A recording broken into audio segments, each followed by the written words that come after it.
back to the Dwarf's Cottage. Just kidding. We're in your local movie theater parking lot. I'm Mara. And I'm Gio. And we are fresh out the film. Yes, we are, man. Straight out of the film. We had, I believe, an empty movie theater to ourselves. Once again. Pretty nice. It was better than the last time we had an empty theater, I think, because much nicer chairs in there. That is true. But it's also like, it's one of those theaters that has like such nice chairs that there's also big walls in between the rows. So I was never exactly confident that we were alone in the theater because I couldn't just like turn around and look, you know? Right, yeah. But yeah. But overall, good. We showed up a little bit late, but made it just in time. So. Yeah, we're right on time. Didn't get to see any previews this time.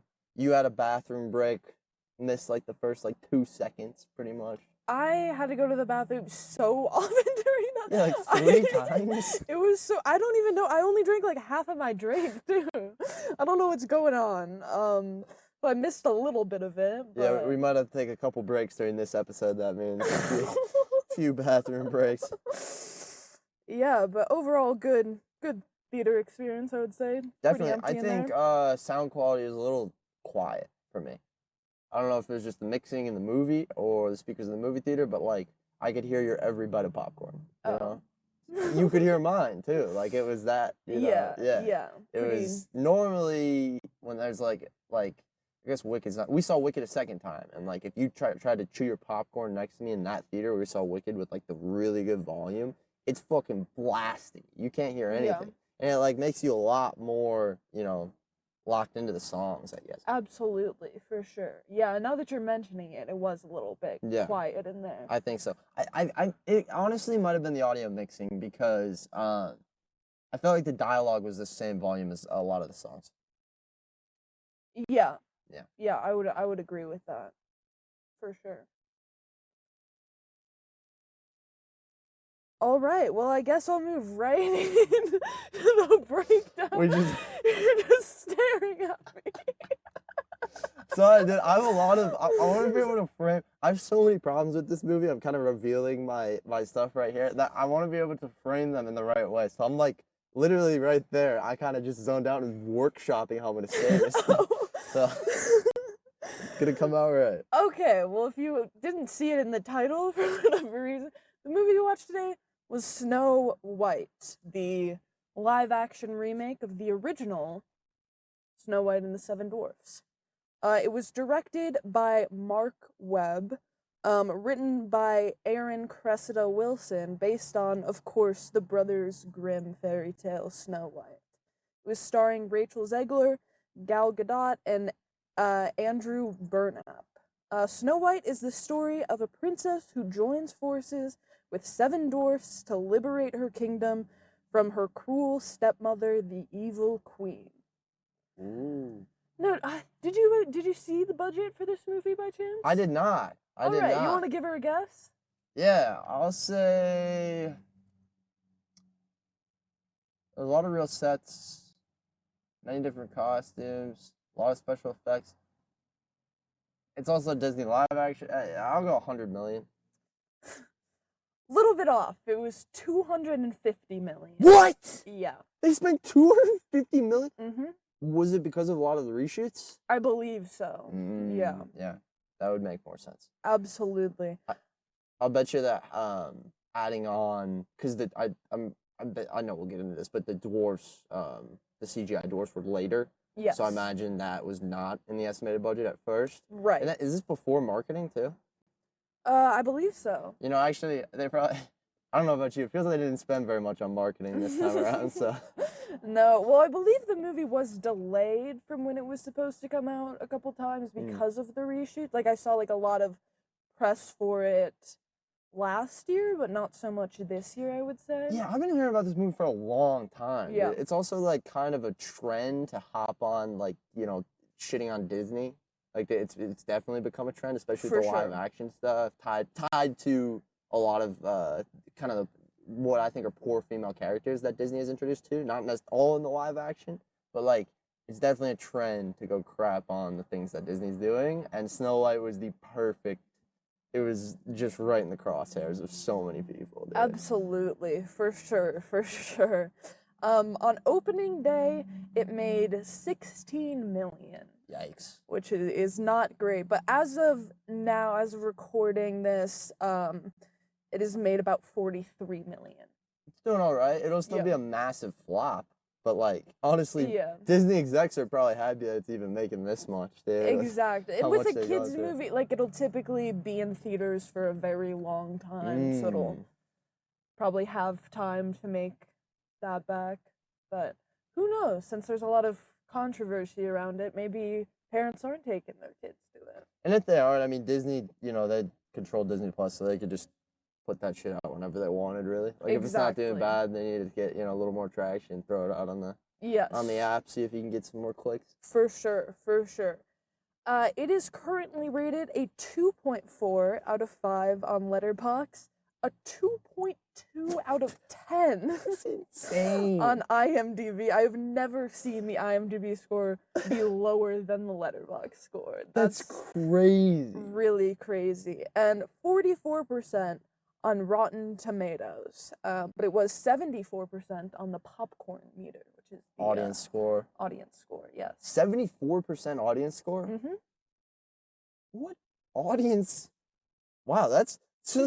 There's actually a lot of discrepancy then, right? About because that throws this off way more because normally the Rotten Tomato audience score is what's like the most comparable with the IMDb score. Absolutely. Because IMDb is much more everyday Joes rather than the critics, you know. So it's a 2.2 out of 10 on IMDb or 74%. Like that's insane, dude. That's wow. Yeah. People disagree on this one. Yeah, very, very controversial, as we can see, just with the scoring. Before we jump into anything, I do want to talk about the press for this movie, which we were just kind of discussing. It's been rough. Yeah. It's been really rough, specifically Rachel Zegler, who I love her so much. She can do no wrong in my eyes. Oh my God.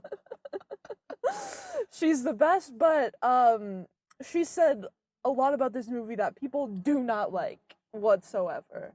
You were kind of talking about that as we were going into the movie. Oh yeah, I was I was really just saying that I haven't watched Snow White in a while, so now that me and you talked about that movie, her comments are a little bit better, but I was saying it's a little disheartening to hear how much she despises Snow White and that character and that movie in general. She only watched it once for this. And it was, to me, the only reason that's bad, everybody can have their own opinion, but the reason that, like, the face of a new Snow White is bad to rip on the old movie is because nobody's going to this movie because they hate Snow White. You know? Right. Like, nobody's going in like, you know what, I've always just despised Snow White. Now they're going to do it right. You know, that is not, no, people are going to see what's, you know, the slight differences that they're doing, some added music, that, you know, seeing how are they casting these classic characters. Like, it's not about, like, proving the movie right, you know, or changing the movie so that's more correct. But I must say, maybe this is a controversial opinion, but I don't think so. Snow White is the worst Disney princess. And I will stand on that. She does fucking nothing the entire movie. The original movie, that is.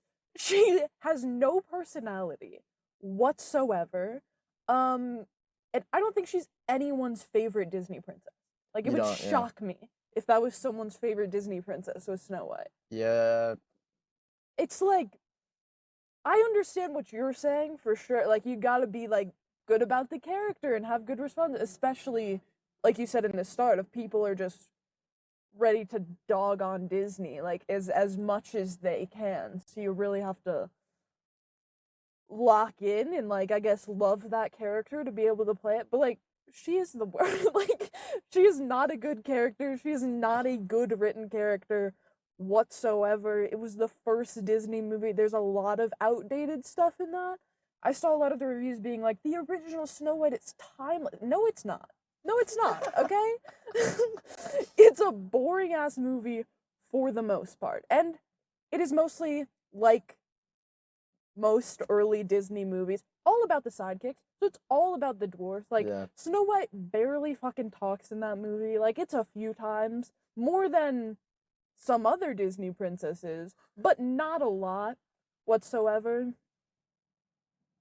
Yeah, that's hmm.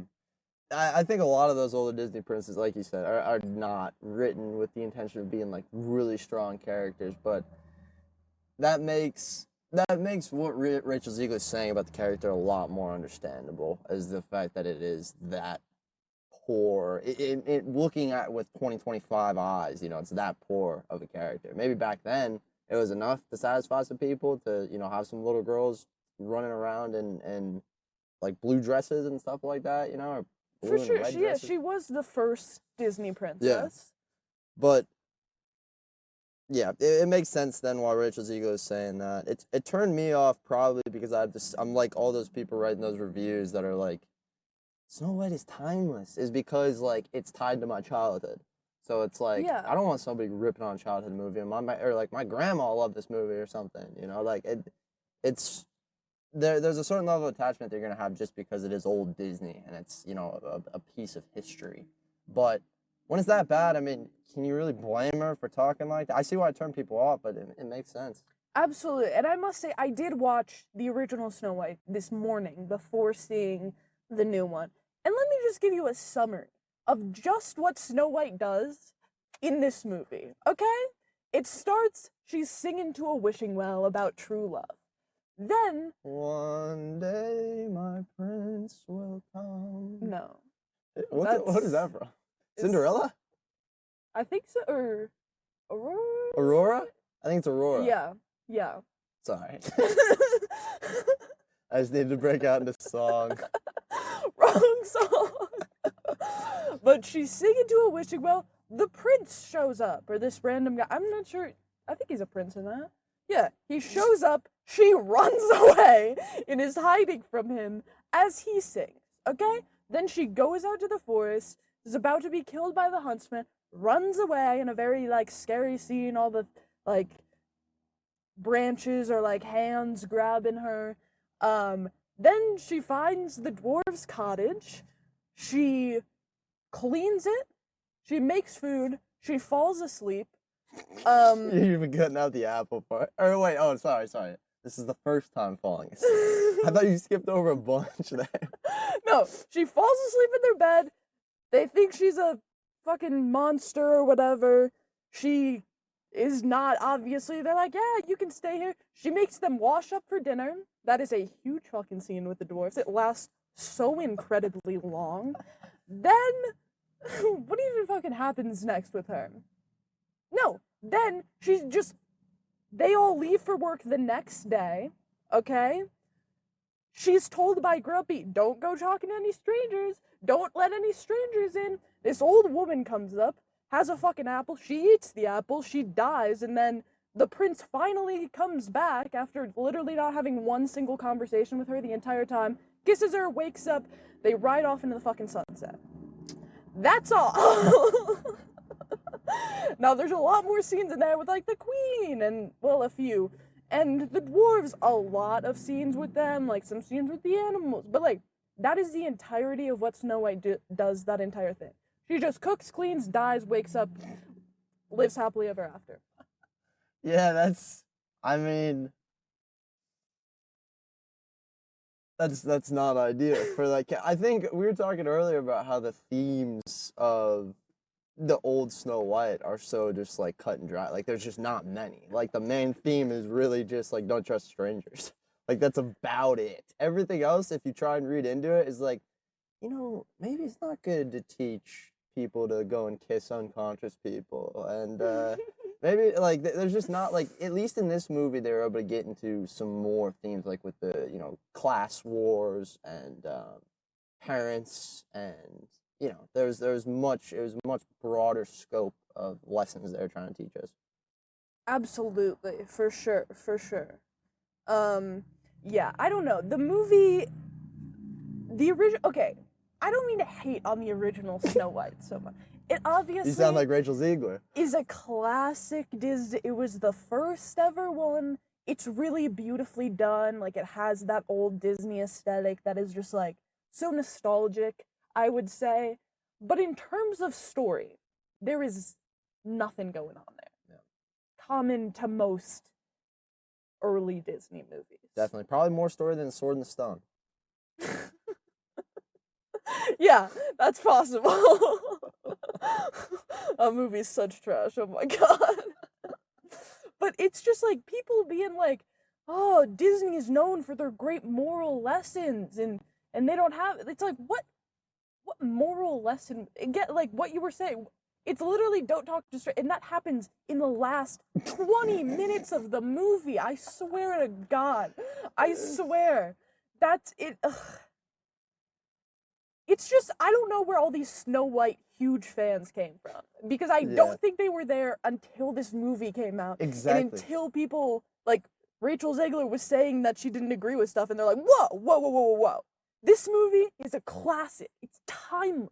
It's perfect. It's like, no, the fuck It's just not. it's another way to hop on the Disney hate train. I mean, it's like It is. Marvel's going through. I guess also a Disney property. Same type of things happening, man. Yeah. It's just like I'm telling you, it's there's some weird thing about humans where we enjoy like venting frustration. You know, like it feels good to get that out, but especially when it's like with media. You can have an army of people with you venting frustration. Sometimes you get things changed. Sometimes you can impact box office sales. Like it's this weird, just thing that people are convinced they have to do, and it's unfortunate, man. It's unfortunate. I think if more people would went back and actually watch Snow White before just talking about like it's a classic, the best movie ever. What's she talking about? Except I know I get the nostalgia. When that movie ended and she rode off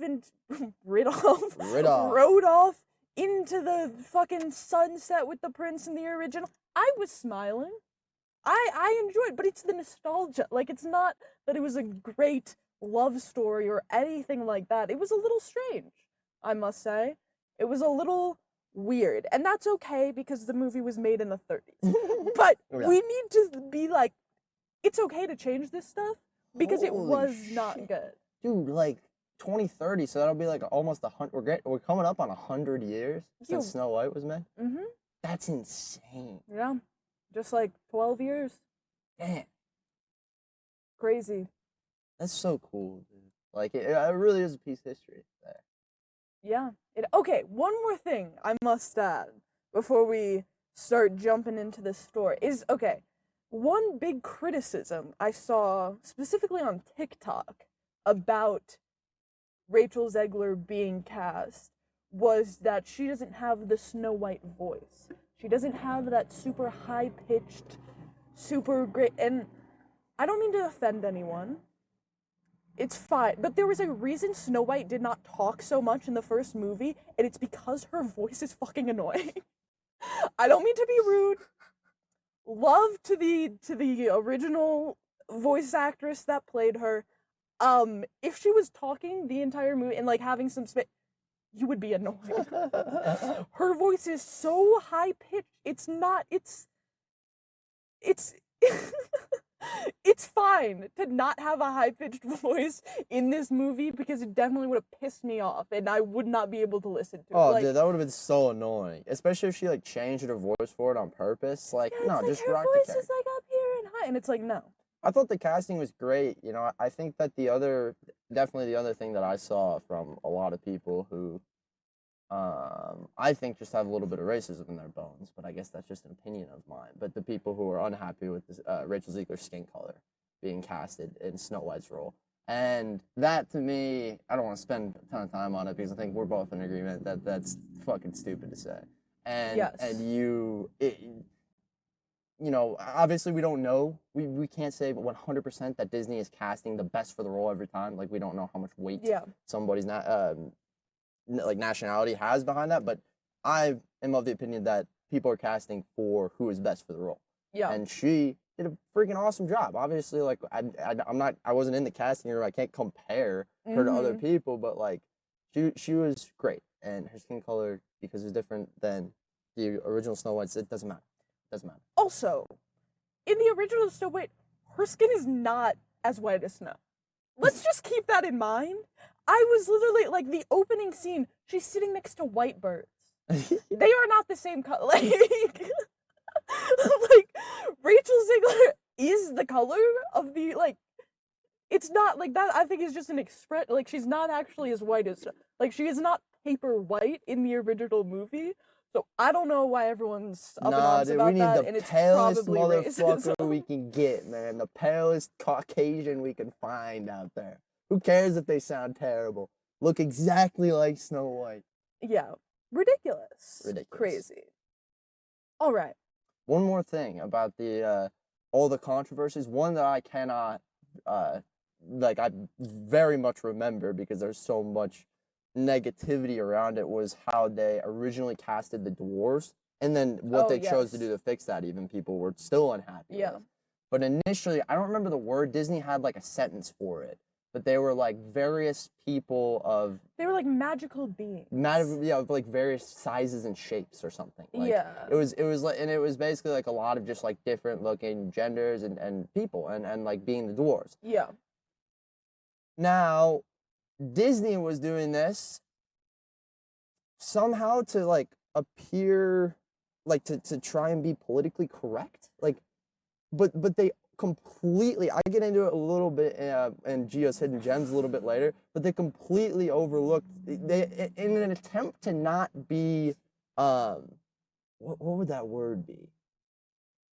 Just not like be offensive? Yeah, in an attempt to not be offensive, they actually ended up being a lot more offensive because they didn't cast anybody with dwarfism in those roles. Right.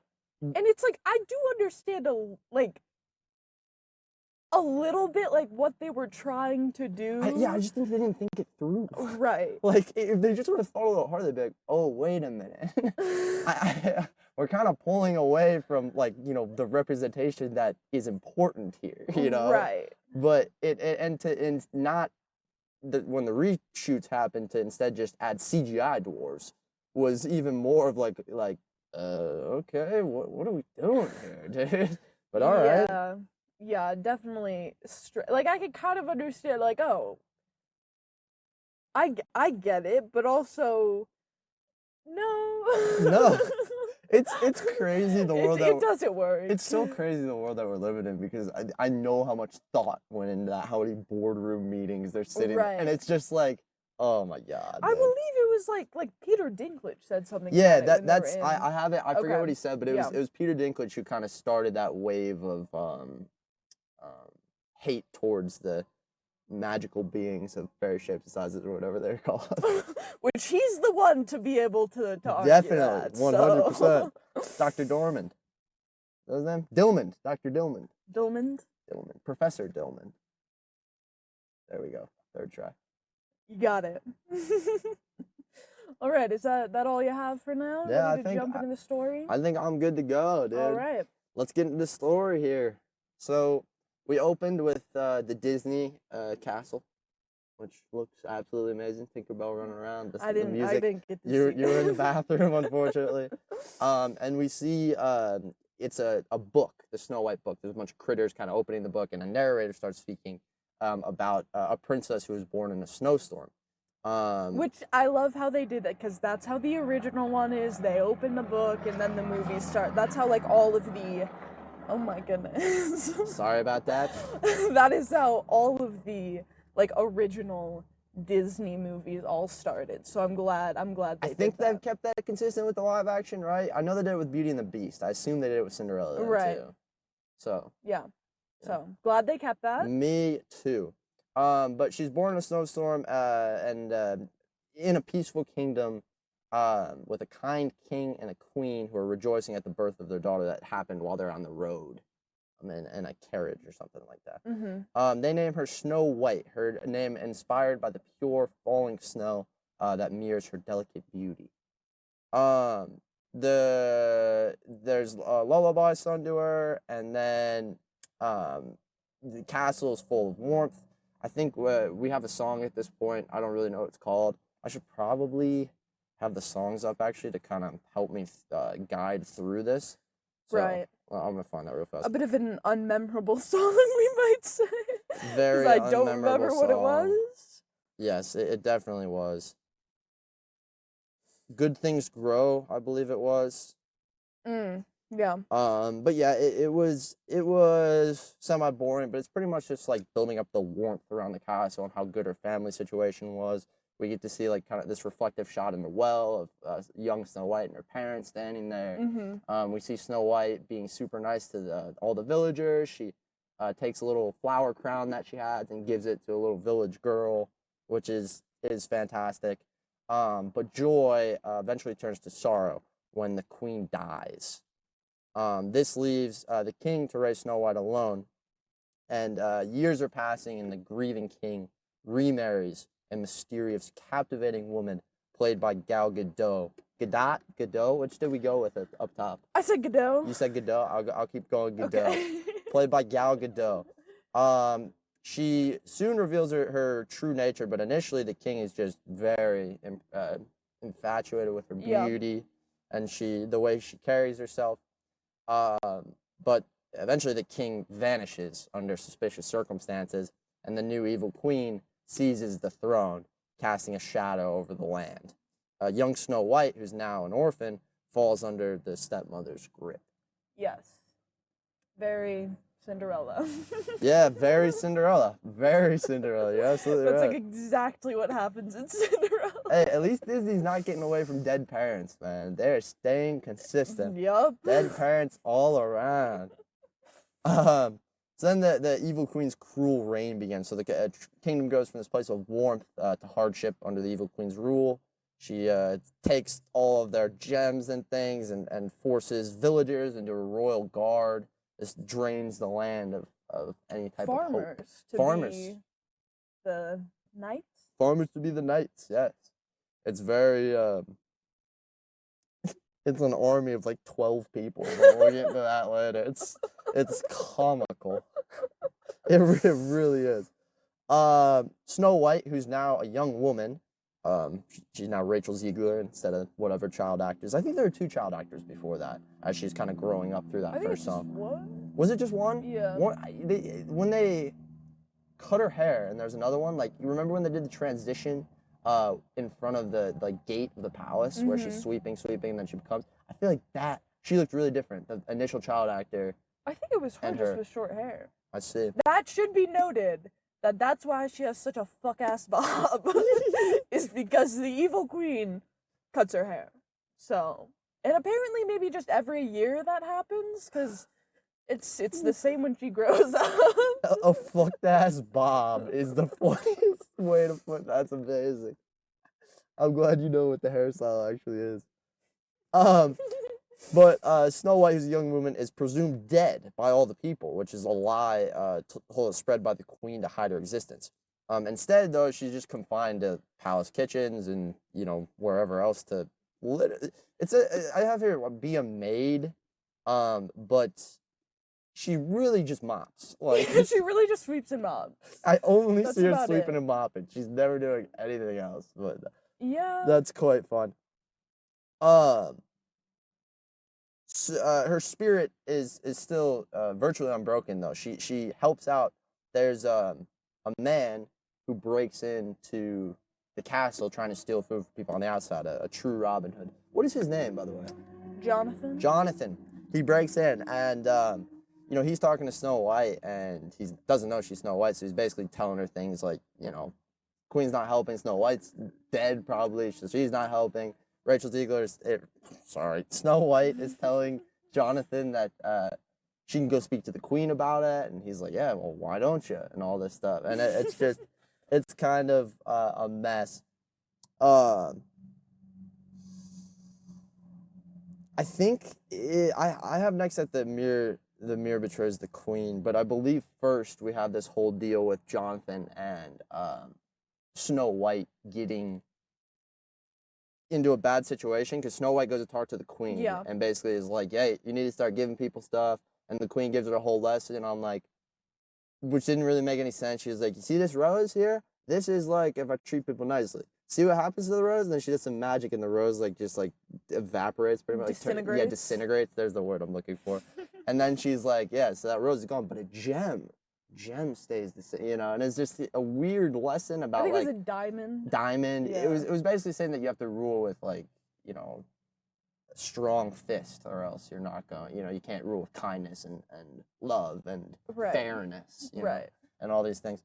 But as that conversation's happening, Jonathan got caught downstairs, so the queen basically was gonna send him to the dungeon first, and then Snow White's like, no, don't send him to the dungeon. I must say, it's really funny how they find out, because like the guard brings him in and is like, oh, this guy's stealing or whatever, like he's stealing the potatoes, and he's like, no, I'm not. And he pulls out his shirt and all of the potatoes just fall on the ground.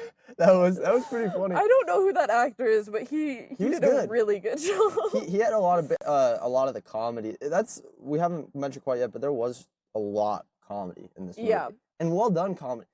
Some like stupid things that just got us because we're like immature or something. I don't know. Just like I think the delivery of a lot of the lads were just so perfect. Agreed. They definitely knew the movie was a joke, so they had to do their best. Yeah. But instead of going to the dungeon, Jonathan instead gets the punishment of taking his coat and boots and then tying him up to the front gate where he will freeze, apparently. So it's going to take a while. But luckily, no guards are around whatsoever watching him. So anybody could just walk, and it's only one small rope binding him to the thing, so anybody can walk up and get him out. Sure enough, Snow White, once she feels bad enough that she walks up and undoes the tie and is like, and gives him some bread. Gives him some bread, yes. And is like, yeah, go off, dude. Go find some boots somewhere. Good luck. And yeah, very nice move.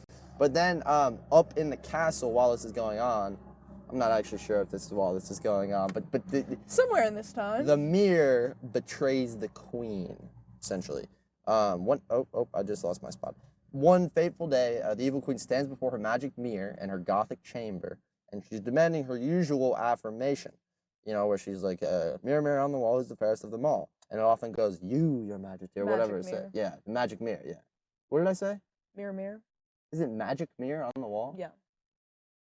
Damn. It's a common misconception. Is it really? Yeah. Is it Mandela effect?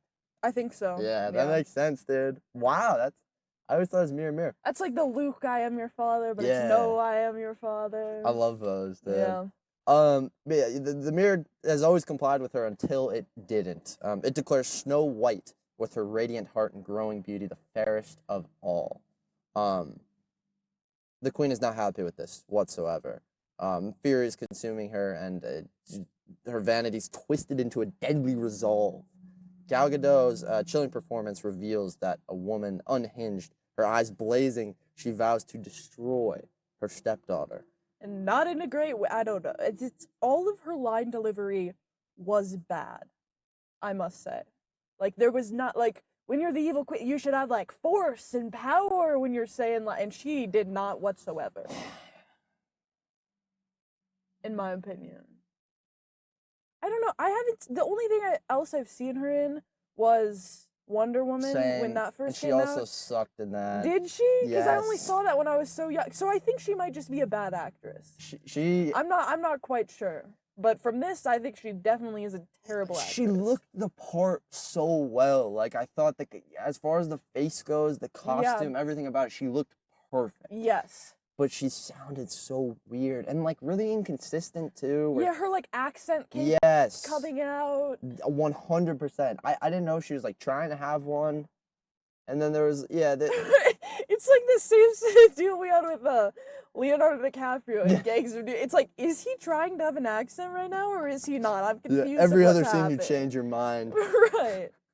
Yeah, it was just, she was not, and it is sad because she did look such the part. Yeah.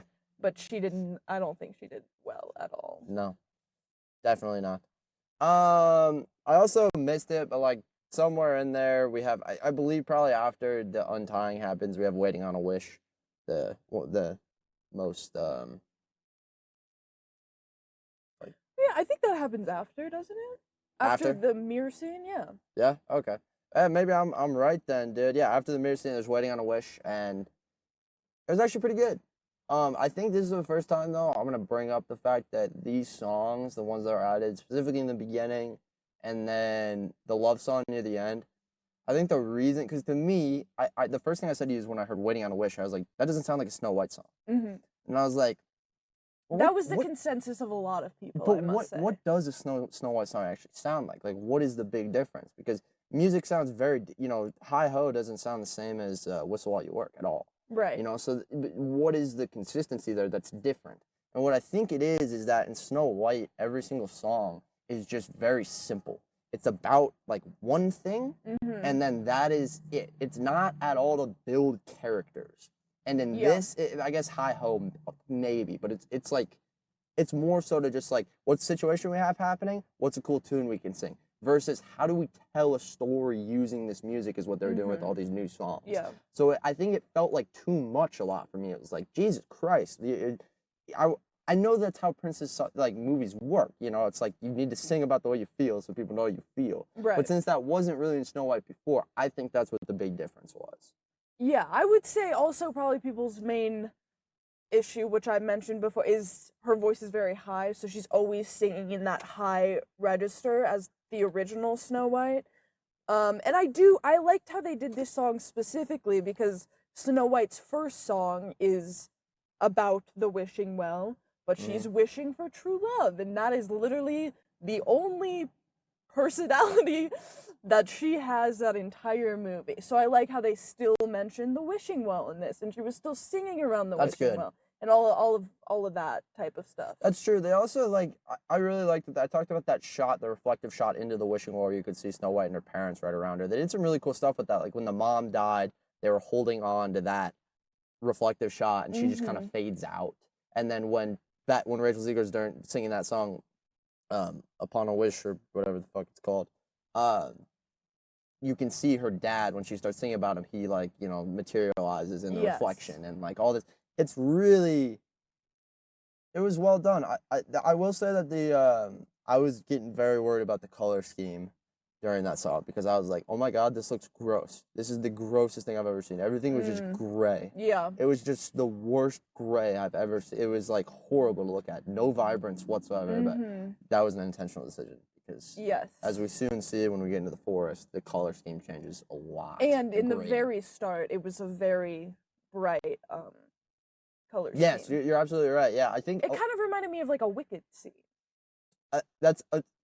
I had the exact same thought when that first song started and they're like, she's walking through the village and everybody's choreographed behind her. Like, it totally did remind me of a Wicked scene. It's a good time to mention that actually. What is it called? Upon a Wish? Why do I keep saying Waiting that? on a Wish? Waiting on a Wish was filmed live. Recorded live. Oh, nice. So she was actually singing That's that, and they took that audio and used it in the movie. So that's wonderful. Yeah, I always love hearing that. Not as cool as Galinda and Alphaba in the Wicked movie doing every single song like that, though. Insane. Literally, Alphaba's flipping upside down while fucking Cynthia Erivo's flipping upside down. Have you seen the videos of her doing it? It's so insane. It's so crazy. The amount of voice control you would have to have. Yeah. Unfathomable. Wild. But Gal Gadot, I gotta stop doing this. The queen is pissed off. The evil queen. Yeah, the evil queen is pissed off, so she summons a huntsman.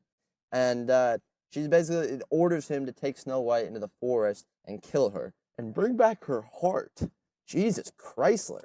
Yeah, which is true to the original. Yeah, it's rough though. When I heard that, because I was already like, I'm always looking for like, how far can they push this? How many like things can I talk about? Because even when I hear kill and things like that, I'm like, yeah, it's not great for like little kids' ears. But obviously you can still say that. Like that's a big stake in movies a lot of the time. Yes. But then when it's like, and bring me her heart, it's like, Jesus Christ, you start thinking about what that entails, bro. Yeah, it's true. The original Snow White is very scary. That's why I didn't watch it that much. I was more of a Cinderella gal because it's kind of a terrifying movie.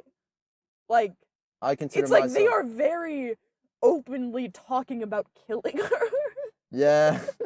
Which is crazy. See, Disney, I feel like it's more just recently that they've shied away from that stuff, honestly. Because if I think back to anything, like 90s, even early 2000s before that, it was picture the Lion King, dude. I mean, it's like shit like that, where it's like, Scar wants to kill Mufasa, you see him kill Mufasa, like, I mean, spoiler warning for the Lion King. Dude, last episode, I dropped a Game of Thrones spoiler. I ended up cutting it from the episode because I felt. Wait, I don't think I remember it. it. Thank God you don't. It'll come back to you probably, unfortunately. But I cut it out because I was like, God, I can't just be open-ending spoiling Game of Thrones. This doesn't work. That's funny. Lion King, I am comfortable with spoiling. Yeah, it does feel like they have shied away from being so open about killing people to little kids, which I think is probably good. It's a simple stake because even little kids understand. This is dark, but even little kids understand that they don't want to die. You know, like that's Right. like nature. You know, I mean, you can make the argument for nurture for a lot of other things, but there is a human nature to not want to die. Right. Especially at that age, you know, like obviously there's a lot of different events that cause people to want to die. I'm not saying that doesn't happen, but that's like a base kind of human instinct is I want to stay alive because I don't know what happens when I die. Right. So I think it's easy to talk about to kids. It's simple, although it is dark. Yeah, very dark. But oh well.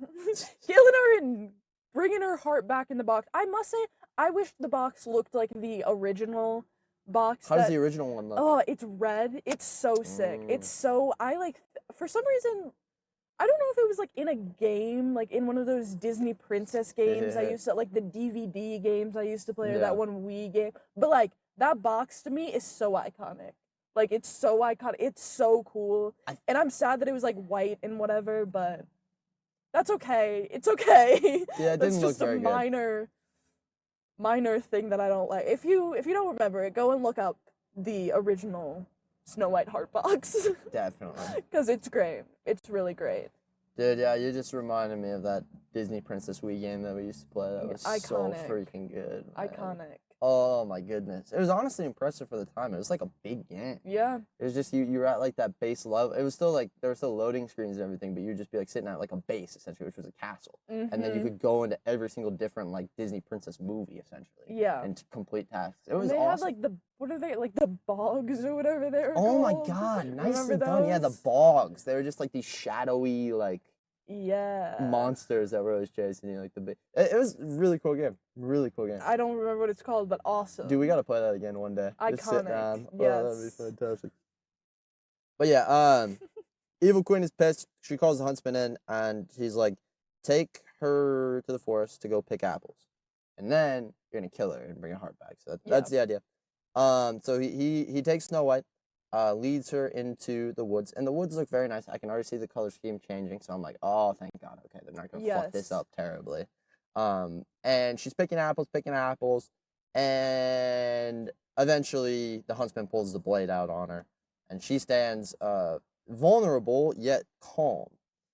He ends up faltering, being moved by her innocence, or perhaps a past kindness she once showed. She does, before that, she does offer him an apple, which I think you can like helped. see the little like shift in his eyes. Totally. Like, oh fuck. Yeah, how nice she's being the entire time. But yeah, he decides not to, and then he just warns her of the queen's plan, and he urges her to run, and Snow White flees. Her heart's pounding as she branches are clawing at her tattered dress because the pretty part of the forest that she was previously in has a hard cutoff to like the most scary looking freaking demon forest there's ever been. Which I do like I remember and I obviously watched it this morning, but like I've always remembered like the branches that are looking like hands that are grabbing. Yes. And they had that as well in this, which I thought was very cool. That was a combination of CGI, and they actually I have how big it was a little bit later, but they actually built a lot of that forest on a soundstage. Oh, that's so they cool. actually had her running through the forest, and then just animated, more of the branches kind of reaching at her and stuff. So I'm really happy with how they did it. It really did look cool. It was kind of like terrifying. Yeah, it was. I mean, she was running. She like falls down a lot. She falls into water at some point. Gets like swept away by the water. But she ends up landing and finding a couple of forest animals, birds, rabbits, deer first. Yeah. But they emerge from the unknown, and her fear settles down a little bit. Is there a song there or something? I don't. No, think the so. next is Hi Ho, isn't it? Yeah, I think next the animals just lead her to the cottage. Exhausted and lost, Snow White follows the animals to a ramshackle cottage. Ramshackle. Oh. I need to add that one to my freaking dictionary. That's amazing. This cottage is nestled in clearing.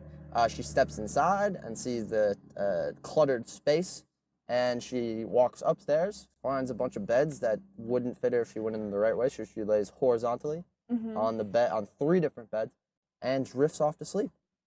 Then we hear a call from afar. Hi ho. Hi ho. Yep, that's it, dude. And we see these CGI dwarfs. Yikes. It's not great. It's hi ho, and they didn't do a lot to fuck up the song, which is really nice. I read something that was saying they did hi ho in a more cryptic way, and I was like, oh god, what am I in for? Luckily, that wasn't actually true, because that would have really thrown me off. Yeah, they like name some of the dwarfs within the song, which is fun. It was cool, but it's also like, guys, how unnecessary is that? We know. We it's all okay. know, and if we don't know, just wait 5 minutes, and Sneezy's gonna sneeze, Happy's gonna be happy. Like it's not. Sleepy's gonna fall asleep. Exactly. Like. But yeah, I do think they were definitely making a point to make it more similar to the Seven Dwarfs Mine Train ride, because they did like a full, like 2 separate occasions during that song. They go on like a full-blown roller coaster minecart ride through those mines. Yes, that it looks a lot like the ride. Oh, you know what I'm glad they kept though is Dopey. He has in the original he has that moment where he gets the crystals on his eyes. The same thing. Yeah, yes. that same thing happened, which was really it was cool. I was really happy with Dopey at that point. I was like, oh, this is Dopey. Yes. This is fantastic. Yes. But I must say, my issues with Dopey at this point from first seeing, he isn't bald and his hat isn't falling off. Yeah. His hat is the perfect size for his head and he has hair.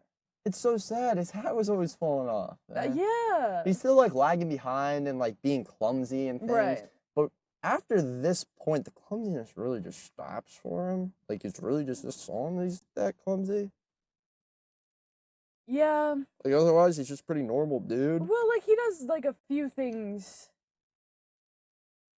Like the food that lands on his head wasn't him, you know? Yeah. He was like, and then he was just sitting down for the entire like love scene, you know, the song later where they're all outside partying. Like I just don't really remember. There might have been a couple more that I just don't remember, but right. There at least wasn't enough to make him Dopey, dude. I mean, not even close. No, I definitely wouldn't say so. But yes, we're introduced to the 7 dwarfs, and can you name the 7 dwarfs? Can I? Okay. There's Doc, Dopey, Bashful. Yep, that's a tough one. Sleepy. Sneezy. Yep. Grumpy. Got it. One more. And Happy. You already said Happy. No, I didn't. Yeah, you did.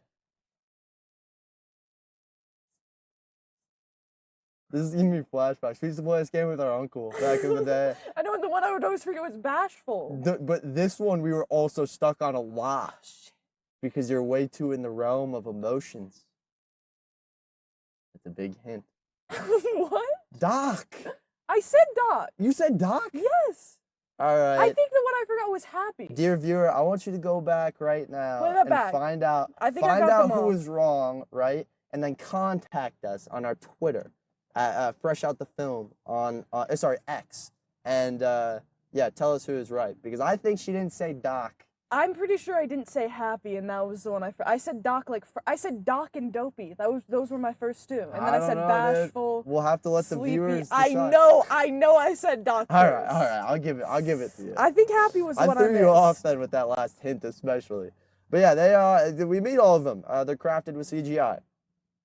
Yeah. Unfortunately, they're miners. They're gruff, suspicious. They wield pickaxes, and they come home and they see something lying in the bed.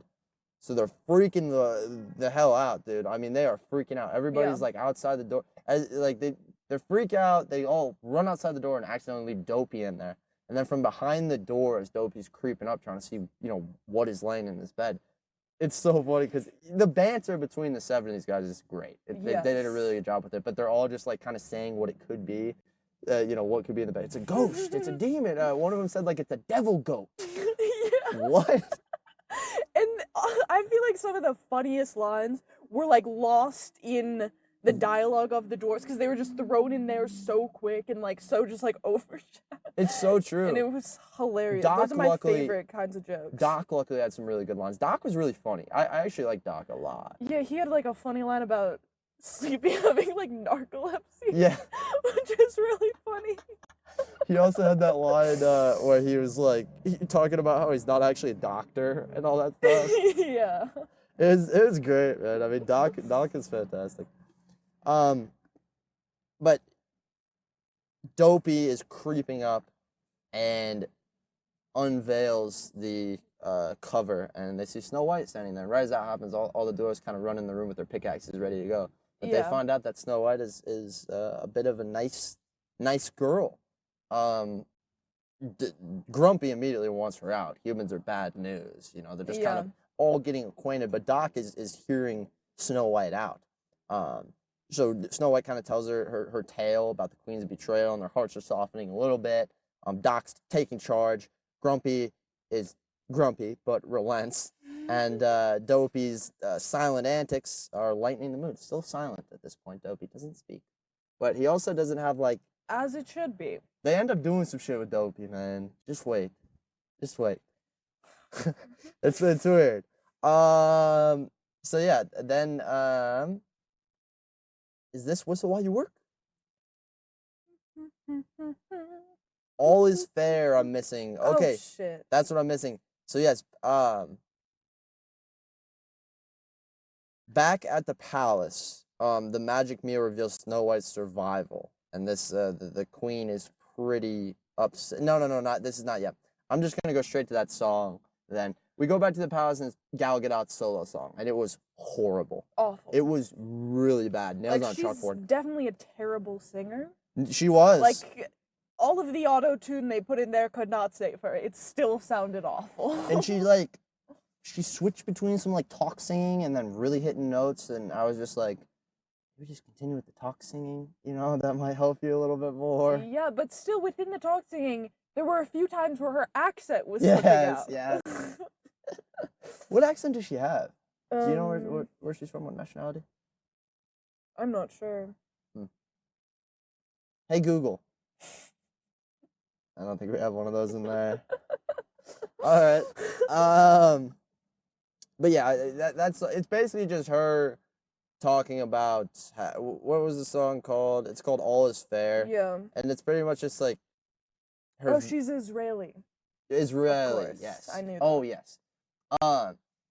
Yeah, but it's just her going off about like, you know what's fair is me being in charge, and just talks about that the entire time. Yeah. And honestly, if you could have turned off the music and just watched the choreography and everything, like, it was cool. Like, they did some cool shit. They had her in this like super long dress at one point, walking down the stairs, and it looked really cool. It's just, I can't describe it, but like her facial expressions were like so, I don't even know how to describe it, but they were like,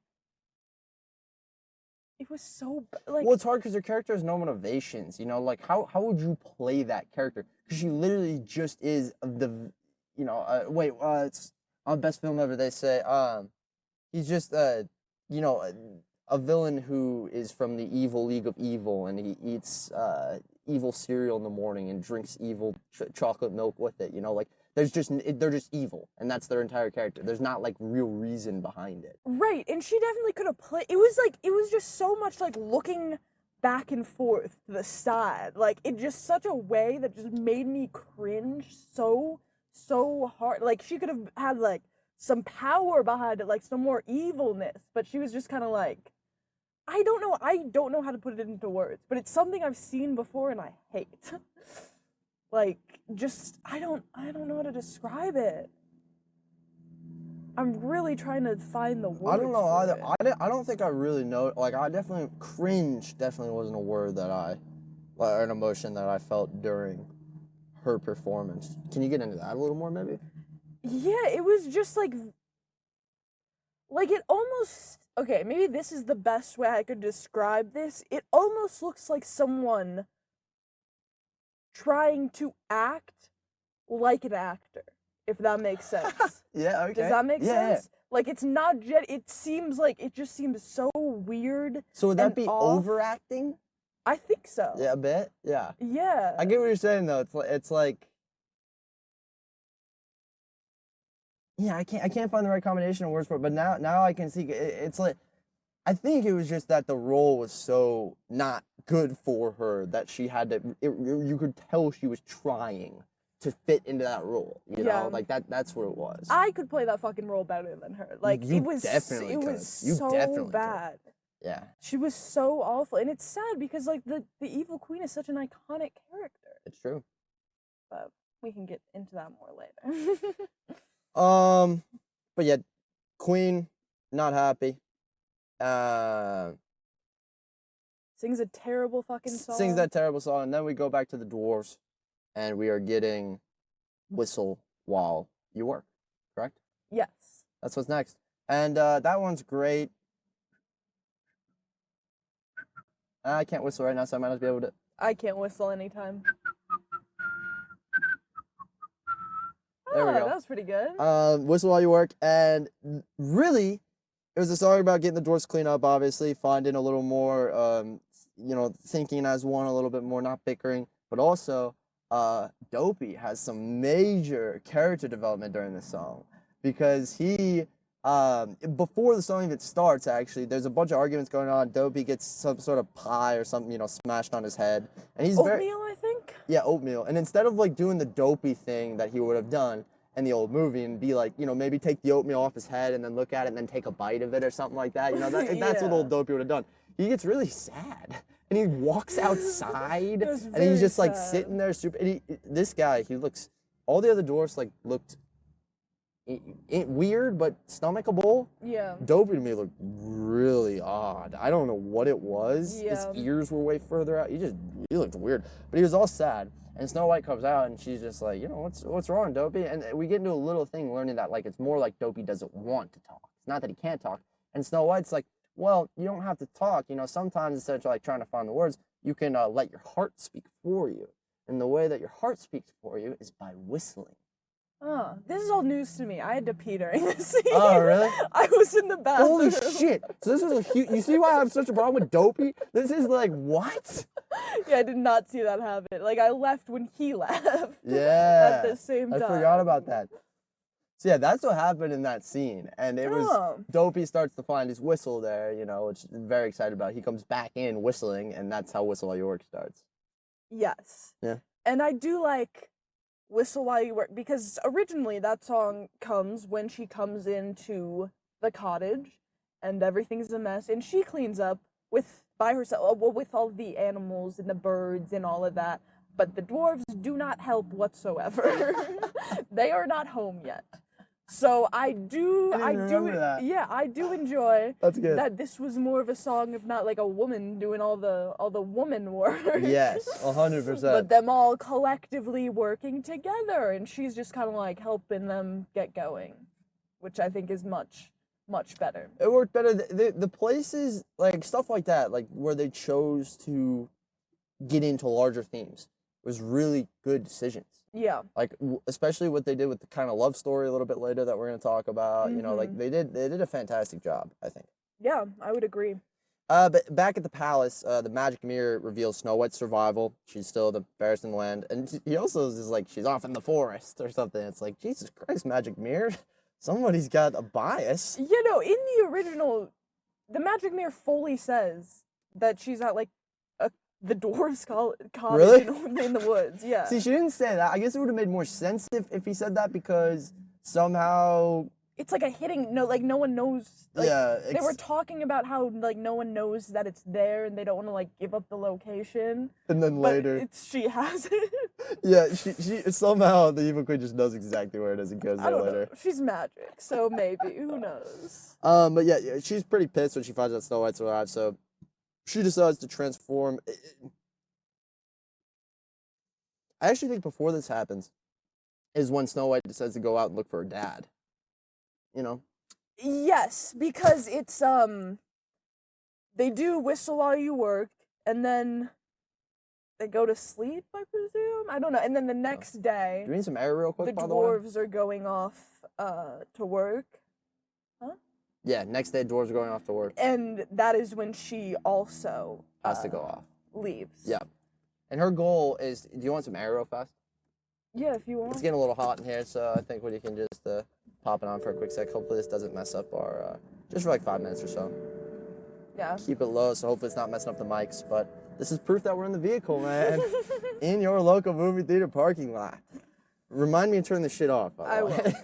You remember what happened last time? Yes. But yeah, she's basically, I'm gonna go look for my dad, and this I had a huge problem with because it makes zero sense. Her logic in this situation was essentially, since the evil queen lied to me before, she's definitely lying about my dad being dead. Yeah. Which is like, okay, maybe, but that doesn't mean you should go off on your own in the forest looking for him. Like, he's probably not within fucking 400 yards of the palace, just in the forest somewhere. What are we talking about? Well, I think she was looking for the forest bandits who serve the king to try to fight. But, like, still... And, you know, that is something that where she's keeping the original essence of Snow White because she is so dumb. Yes, that's very true. Look at her. She has no life skills whatsoever. Staying so true to the character, Rachel Ziegler. Oh, my. Yes. But yeah, just decides that if there was a lie about her father, it means he's alive and somewhere and she can find him. Yep. And at this point, the evil queen had sent out all... soldiers to come and find her. So she's in a lot of danger out here, but luckily the bandits find her before the soldiers find her. And Jonathan, who's off in the forest doing his Robin Hood shit again, pulls her behind a tree and kind of hides her from these bandits. Which it's like a little bit like she was way too chill in that situation where he grabbed her and put his hand over her mouth. Yeah. Like, she seemed way too chill that was happening. Like, I guess, like, she might have immediately seen that it was it, but it's, like, a little bit crazy, I must say. Is this where we get princess problems?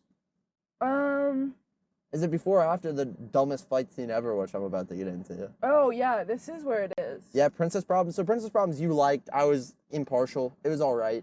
I thought it was fun. It was a clever song because they're just playing on, like, it's really just kind of shitting on old Disney. It's like, you know, kind of addressing all, like, the common problems that were princess problems and showing that that's not actually important, I guess. Yeah, I thought it was funny because that's what our mom says. Really? She says princess problem. That's great. So I thought that was funny. But I think it was like a good little like back and forth to kind of like build their relationship a little. Like it was kind of fun. Agreed. It was nice. But then, unfortunately, the dwarves are still chilling at work, right? And the soldiers end up finding them. Mm-hmm. And so the plan to get away from the soldiers is a little bit iffy because the soldiers see everybody and they're hiding behind a rock and they're like creeping up on them. And then Jonathan's just like, hey, telling Snow White to go. And Snow White doesn't want to go. She wants to fight. But Jonathan's like, no, look, we play dirty, we don't play fair, so get out of here.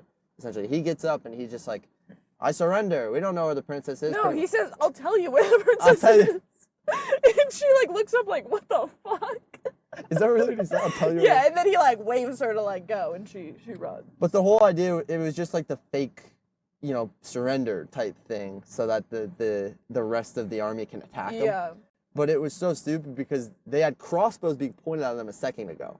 And then the soldiers who are fighting the bandits are still 15 feet out. And then, like, the fake surrender stops. The army's just coming at the soldiers from, like they're going at each other like two cars about to hit, like, head on.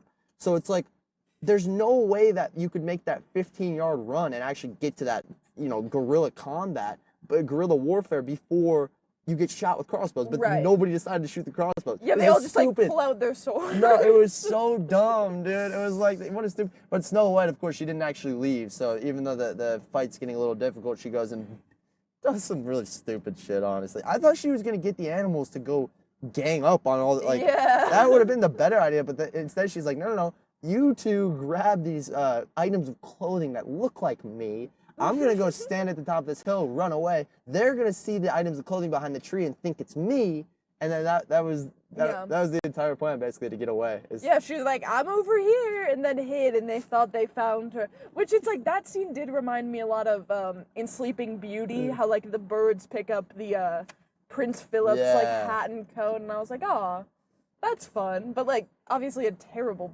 plan. But It worked. they got away for the most part? Well, yeah, these soldiers are not great. Well, they're farmers. They are. You're right. You know, newly converted soldiers. Right, exactly.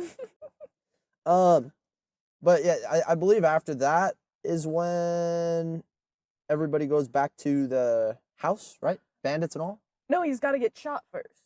Oh shit, I forgot about that. Oh yeah, so fight's over. We think we're all chilling. I think we sang another song. No, I don't think No, so. I thought that was post song. So they're just kind of hanging around, like celebrating the They're victory. like, yeah, like running around, making a plan, whatever. And then they're doing. they get a cool shot, you know, like some scary music, boom, boom, boom, and you see a guy, like, I don't know if that's scary music, but you see a guy with a crossbow lining up his shot for Snow White, and he's about to take the shot. Jonathan notices him, so instead of pushing Snow White out of the way, he just steps right in front of the crossbow. He doesn't like the way he's like has like his hand on her and just like very softly goes in front. Exactly, that's what I'm saying. It was so casual. Like, instead of like throwing, you know, like that. That's usually you like push her out. Or like, you throw yourself in front, like right. dive. He just like took a slight step in front and took the crossbow right in the like his right breastplate, essentially. Yeah. And they're like, we need a doctor. Yep. So who are we gonna go to? Doc, baby. We're gonna go to Doc. They take him back to the cottage, and Doc, I don't think we actually get to see him in the operation. There's just some sort of conversation going outside. Probably Dopey finding himself a little bit more, some stupid shit. But Doc eventually walks out of the house where the operation was happening, and they try to play this joke that basically, like, Doc talks about operating on people in the same, like, with the same terms as he talks about mining. Yeah. Because he was like, yeah, so we took this obsidian block out with the hammer, and then, you know, we axed this, and it was just like, okay. But then Doc's very sad at the end. He's like, and it didn't work, or something along those lines. Yeah. And then, but it did work. Jonathan walks right out. And that was really totally weird. Fine. And yeah, Doc was like, oh, fuck, I thought he died, or something. See, I mean, sometimes it's just so weird that it's funny. Man. Right. That's what this is. And that's where we kind of have, like, honestly, a really warm scene with this whole celebration. The bandits are around. I'm not 100% sure, but I'm guessing that the bandits, the people who played the bandits, were the initial magical beings of various shapes and sizes or whatever. I think it's definitely possible. Yeah, I think so. I'm pretty sure. At least some of them. Yeah. And they're basically all just like having food and relaxing, although the soldiers are still out there looking for them. They're just all partying outside the house. But this is all necessary because it's all to do this song, A Hand Meets a Hand. Yeah, and we do have like the classic Snow White dancing scene where like that's like the memorable, she's doing the same pose as she like would in the animated movie. So like very iconic, I would say. I can picture like one of like the little spins she does in the animated movie. Yeah, it's great. Yeah. But yeah, so there's some good nods to the old movie, but there's also, you see the connection between Snow White and Jonathan. Yeah. And it's building like crazy. They both love each other, possibly. They're getting they get very close to kissing during the song, but then they realize that everybody's watching them. So yeah, someone even has like a I don't know what's the big thing that you like look a through? telescope? Yeah, not a but like one of those like handheld. Yeah, I don't know, like things. for theater and stuff they used to like. Yeah, like pirates have them, you know. Telescope, I think. Is that what they are? I think of the telescope you're like seeing the sky. Yeah, you're right. But something that they're literally looking through, even being like a foot apart. Man? Yeah, I know what you're talking about. Hopefully, the audience does too, because I don't know. Dearest viewer, yeah, maybe they're yelling at us right now. It's called a looking glass. Yeah, but they're all staring at Yeah, and then Snow White and I Jonathan. believe after this is where Jonathan goes out doing some more stuff. What was he doing out in the forest? I don't know, but he says he'll be back in 2 days, and then Yeah. she gives him her necklace that we Yes. haven't mentioned that like her parents gave to her. And all Jonathan was doing that we saw over these 2 days was gassing himself up for being a good guy. That's the only scene we see. He's like, man, look at me doing all this good stuff, operating on the good side. And then you hear like a little like a rope tightening, and then he's Yeah. just like, oh shit, or whatever he says, and he gets like caught in a net by all the soldiers. So he gets taken all the way back to the dungeon. Well, to the queen. To the queen. Oh, he goes to the Yeah. queen? Yeah, because she takes the necklace from Yes, I from remember. him. Because he also, she takes the necklace from him. He also pulls the stupidest move ever because the queen's like, who are you? Essentially, the queen doesn't remember him, and he's like, I'm the guy that stole the potatoes. Yeah. It's like, bro, what are you trying to get a longer sentence? Yeah, Jesus he's Christ. trying to say he doesn't know Snow White, but then Yeah. she sees the necklace and is like, "You're lying." What an idiot! He wears Snow White's necklace right around it. It's Yeah. he's not smart, but he gets locked up right next to the huntsman, who failed to kill Snow White at the Mhm. beginning. So they're sitting in the dungeon together. All chained up. This is where the queen decides to turn to dark magic to settle this whole situation here. Right. So she there's a few shots that I'm sure the animated movie, like with her shadow changing and things and walking down a spiral staircase, but she creates this concoction, transforming into a hunched woman, like an old hunched over, I don't know what you would call somebody like that, but frail old woman. Yeah. And the disguise is both eerie and masterful. It showcases. She crafts a poison apple. Yes. That hides the curse of sleeping death, and That scene was very reminiscent of the original movie, with it like showing like the scary face on it and then going back to the apple. All of that. Totally. It was really cool how they did that. Yeah. That whole scene was awesome. I wish they would have done a little bit more with the smoke when they were first making the potion to make, because it was kind of just like they held like these cool like vials around, I guess, that when she poured them out, it was like green smoke in one of them. They would have fucked with that a little bit more to make it like a really cool science experiment looking thing. And I wish she was just delivering those lines like powerfully, Me like too. evil eye. And I'm She pissed should have off let she out didn't. like a cackle at some point there too. Yes. Yeah, right. Cause like doesn't. I feel like the Evil Queen does that. She has an evil laugh, yeah. Gal Gadot did at some point, but not then. No, Not then.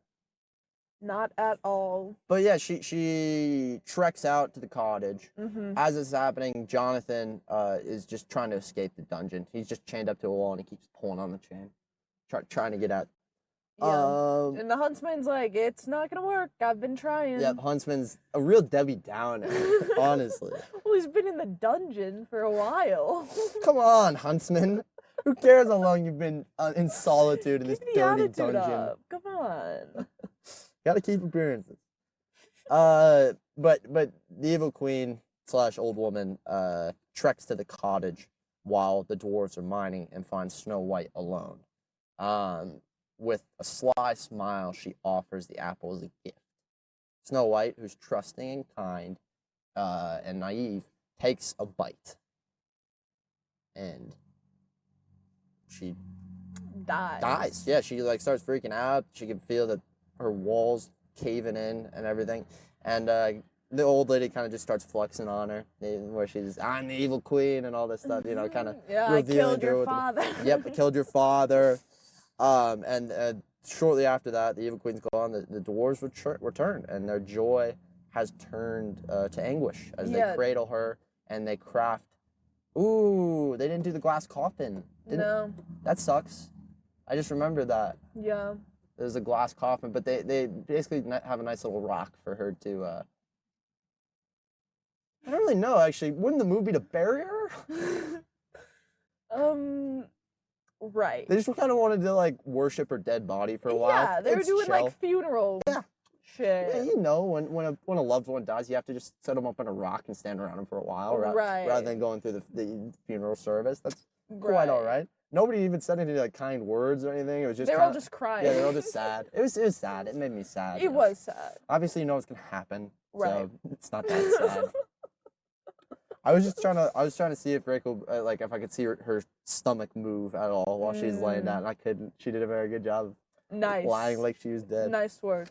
Dude, that's gotta be like on like your first course when you're fucking taking classes to be an actor or something, man. To be able to just like lay completely still dead along with crying and all stuff like that. Yes, absolutely. Yeah, but tough situation. Rough. Luckily, Jonathan's still pulling on that chain. And something he says gets Huntsman to be like, all right. He mentioned Snow White. He mentioned Snow White. Yes, that's what it is. And the Huntsman's like, all right, I'll help you pull on this chain. Which, I must say, was what I was thinking about from the beginning. It's like, you've been trying this the entire time. Now there's two of you. like both pull on one chain and then go over and do the next chain. Yeah. And they did. And they did. They did. And Jonathan gets out. And, okay. There's like a skeleton laying like in another like part of the dungeon. He goes, grabs the skeleton's finger to undo the handcuffs. To pick the lock. Which is just crazy.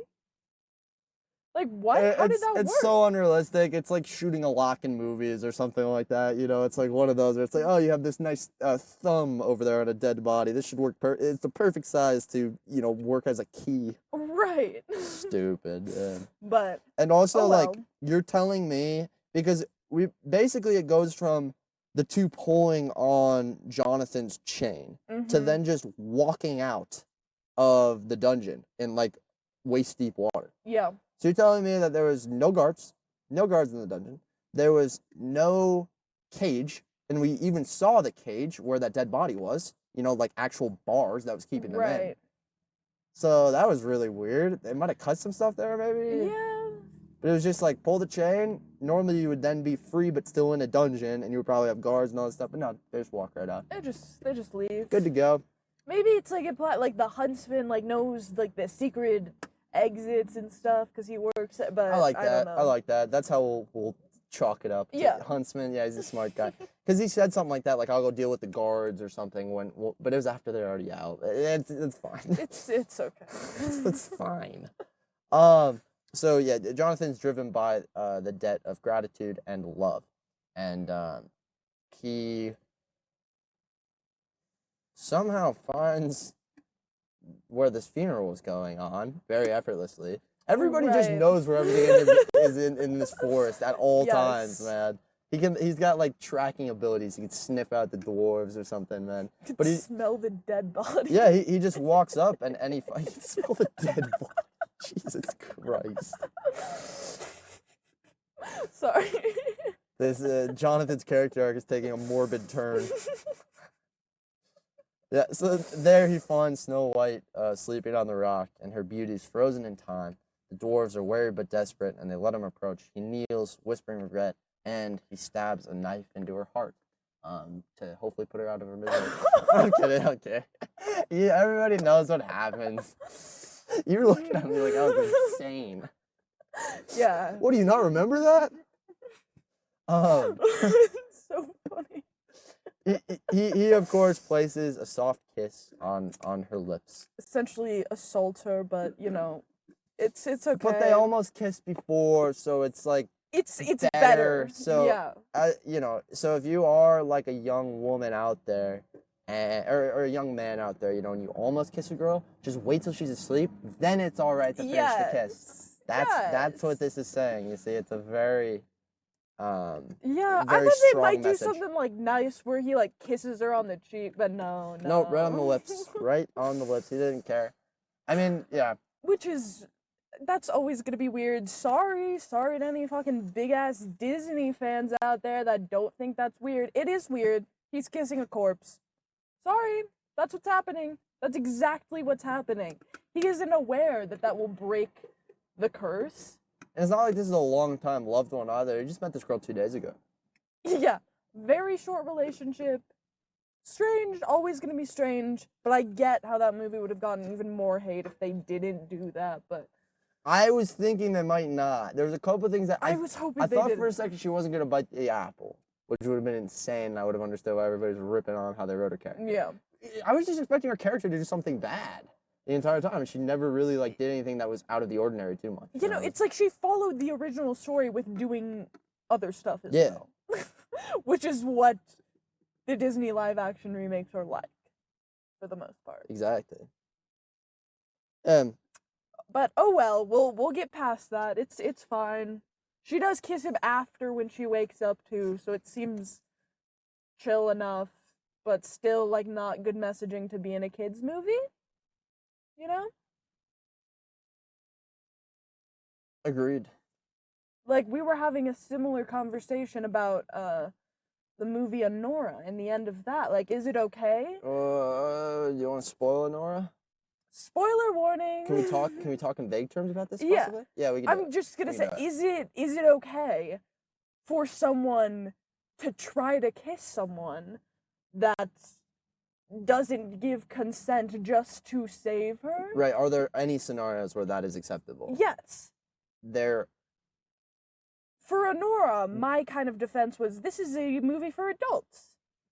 Like, no, like, Right. people can understand the symbolism Yes. and the messaging behind that because it's a movie for adults. And there's so much subtext to read it in that situation Right. that like the it's not explicitly told whether an action is good or bad specifically with a kiss, but it's heavily implied. Yes. That's one way, but it is on the adult to pick up on that, whereas the kid it's just kind of black and white saying exactly how it's supposed to be, you know, and Yes. which doesn't quite line up with how the morals of our modern society works. Yeah, because it's the question of, can you kiss someone unconsensually if it's gonna save their life or like help them in some way? Actually, well, probably. Right? It's a Like complicated if you know they're gonna question. die, but that's not what happened is the thing. Right. Jonathan didn't know that kid, like it's just she's kissing a dead body, which is like interesting. Little creepy. But yeah, if somehow they like he knew about True Love's kiss, yeah. it would have made it look because that's what's fine with Prince Philip doing it. You know? Yeah, because I believe in Sleeping Beauty. He knows. Yeah, like the fairies tell him Yeah. that's, or I think pretty much like the whole, just like everyone Everybody. knows that. True Love. It's said like 50 times, so definitely. Yeah, I'm pretty sure like the whole kingdom is just aware of that, but it's very clear he is not aware of that in this, and it's a little. It's weird. It's weird. I would say very weird, but Hell yeah. it's okay. We'll move on. Thank God, bro. We're spending a while on the kiss here.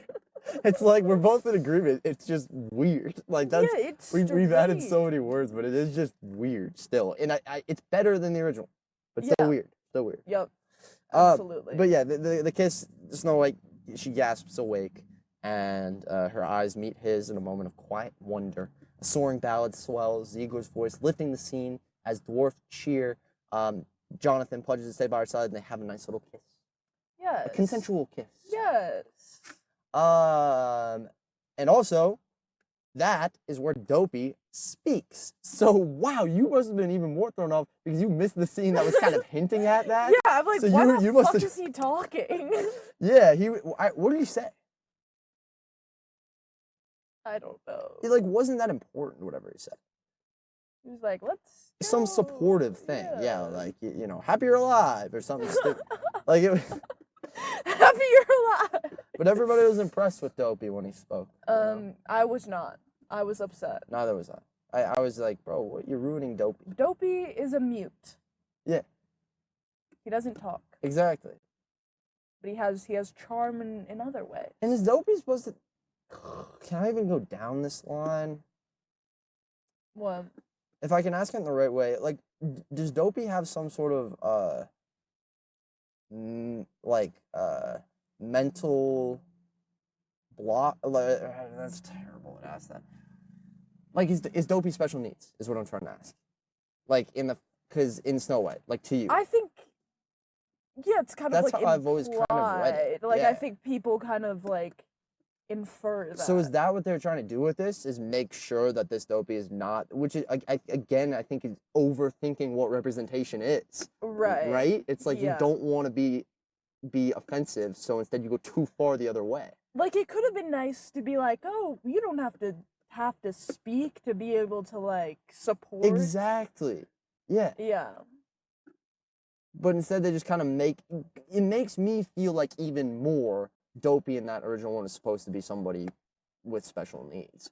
You know, which is like, I kind of like that just being up to my interpretation. Kids probably won't think about it. If I go back to listen, I go, oh, Dopey's, you know, he's got some different things about him for sure. Yeah. But they were like very preachy about Dopey. They even had a line in there like, Dopey doesn't mean he's a dope, that Doc said, you know, Yeah. and all this stuff. It was not my favorite at all. Not a fan. But now we have pretty much reached the final act. We have reached the final act. And this is where I thought the movie should have ended. So bad. Yeah, I was waiting for it to end. you were really wish, because I was not even having to use the bathroom. I was just like, Jesus Christ, how long do I have to be here? But yeah, there's a rebellion essentially. So with Snow White's new strength, she rallies the dwarves. But a not violent rebellion. No, not violent. She rallies the dwarves and Jonathan's band of thieves, and she vows to free the kingdom. They march to the palace. First, some of the bandits and the dwarves both sneak in to the castle. What was that sound? What? I heard somebody talking. I think it's you. What? It's definitely you. I guess we could hear that through the computer a little bit. I haven't heard that until now. We're like an hour and a half in, so that's kind of crazy. Yeah. But so, okay, huge problem, right? They made a huge point at the beginning of the movie to say to all the villagers that Snow White was dead. Everybody thought that, right? Even if she wasn't dead, they at least haven't seen her since her father died, which is when she was a kid, a small child. And she didn't have a bob. She didn't have a bob. She walks through looking like Little Red Riding Hood. And she walks through the town, and everybody just knows exactly who she is. Well, I think it's first the girl that gave the flower. No, it's not first. She's like in the mix, but she shouldn't know either. Well, Snow White is dead, guys. Snow White's dead. You haven't seen her since she was 8 years old. Then Rachel Ziegler walks in. Nobody's gonna bat an eye. Nobody's gonna bat an eye. This is just a random lady walking down the street. Everybody knows that she's Snow White. Everybody knows that we're about to take over the castle. And they all just gang up behind her and start walking. Well, something I'll add in is everyone is now poor there, right? Yeah. They're all in rags. They're not in their bright colored clothes. So it might have been a little bit like, who the fuck is this in this luxurious red cape? Like, what's going on? She looks fancy. Yeah, but they fuck. knew she was Snow White because specifically of the girl that you mentioned. Because the girl that was given the flower crown all the way back, she takes this old beaten down flower crown that she's kept for 10 years or however long and puts it back on her head. Yeah. And it's like, so she knows that's Snow White. She shouldn't. She has no reason to. Well, she could remember. You know, she clearly kept that crown because it was a big moment for her. So I'm just devil's advocating here, okay? I also think I it's appreciate stupid, that. but I'm Dude. going on this train of it's okay? So let me go there. We've been doing that for everything. We find a way to make it like, yeah, we can deal with this. We can deal with this. Okay, that's how we can deal with that.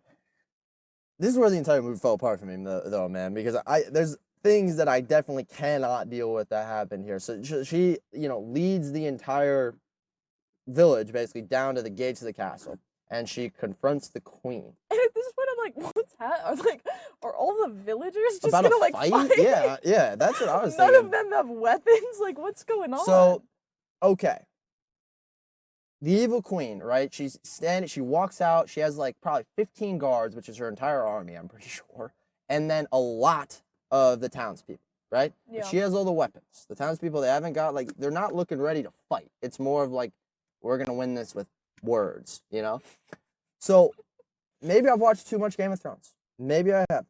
All Gal Gadot has to do, all the evil queen has to do, all she has to do is take either Snow White or take a villager and hold a knife up to their neck and say, all right, Snow White, you take a villager. That's the best way to do it. You take a villager and you say, all right, Snow White, do you care about your people? Do you care about your people? Well, if you don't let me be in charge, then I'm going to kill this villager. Snow White is screwed. There's nothing you can do. It is Yeah. so easy for her to stay in power. The only thing that you can't do is make Snow White look like a better leader than you.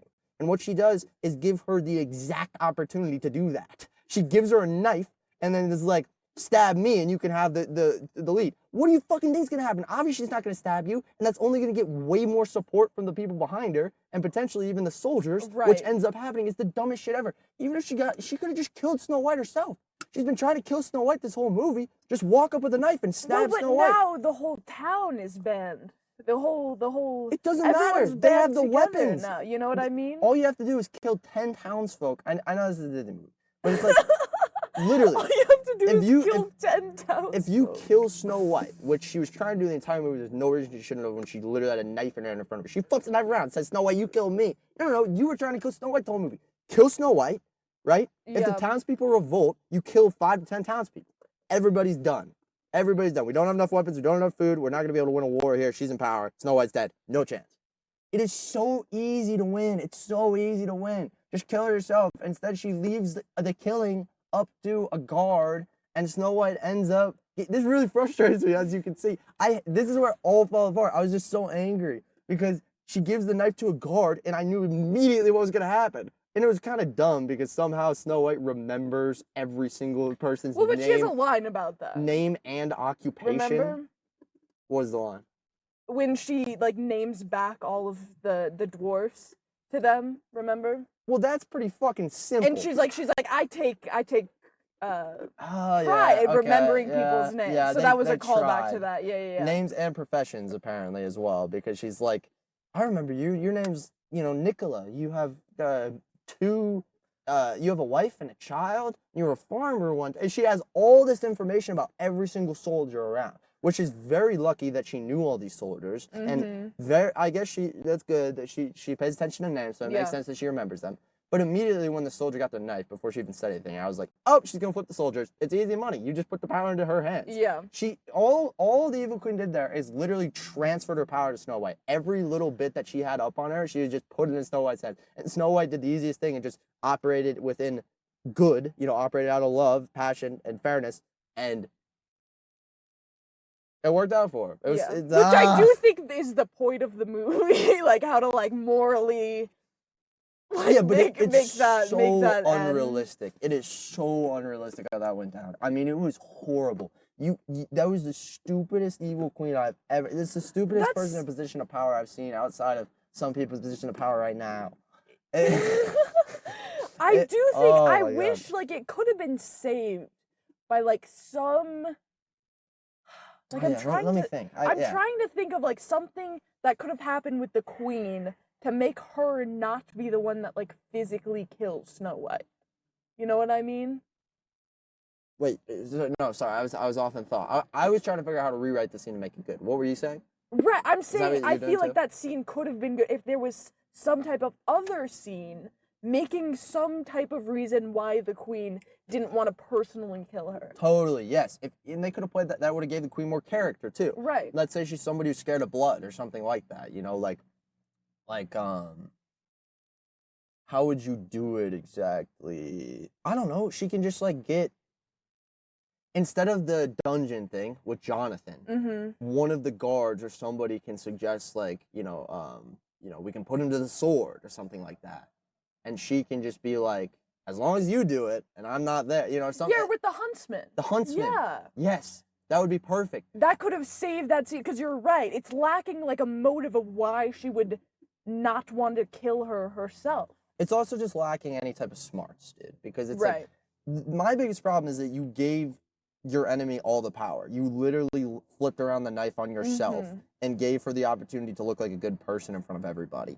I think all you really have to do, I want to figure out a way to rewrite this without no added motivations, because the added motivation would explain it at least more so, but I still think it's so stupid. How would you rewrite it to make it good? Maybe, when it first comes up, the Evil Queen isn't there, and she can have her whole thing with the guards until the Evil Queen comes in, and then the guards are actually protecting her from the evil queen. That's a great idea. That's all you had to do. Yeah. You have her talking to that lead guard who already had a character, trying to Mhm. do the convincing, Yep. and then have her leaning into the evil queen. This happened. The evil queen did this. They did all this crappy stuff, and she treated you terribly, and I know all your names. And then the evil queen walks out, and she can first give the order, which is like kill Snow White. And when they don't, she can Yes. make her knife and go try and kill Snow White, and then they stop her. Yes. Oh my God. That would have been so much That better. is so much better written. Great idea. High five.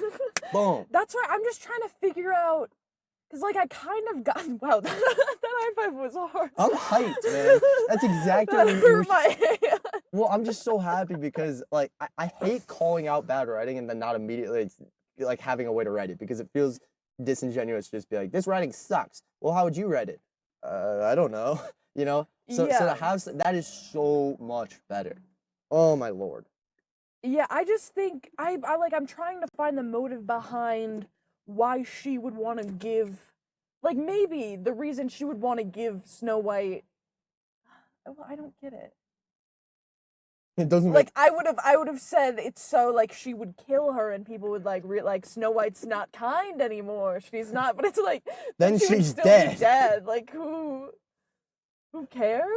Yeah, like, what is, there's literally no reason Like, for there it to could have been that, because if previously the mirror said it was kind, she was like, her beauty comes from within, like that type of thing. If that was said previously, before that actually happens, then she could want Snow White to kill herself, being like, if I'm not the fairest, no one's the fairest, because now you're not gonna be that. But, like, that scene didn't happen before.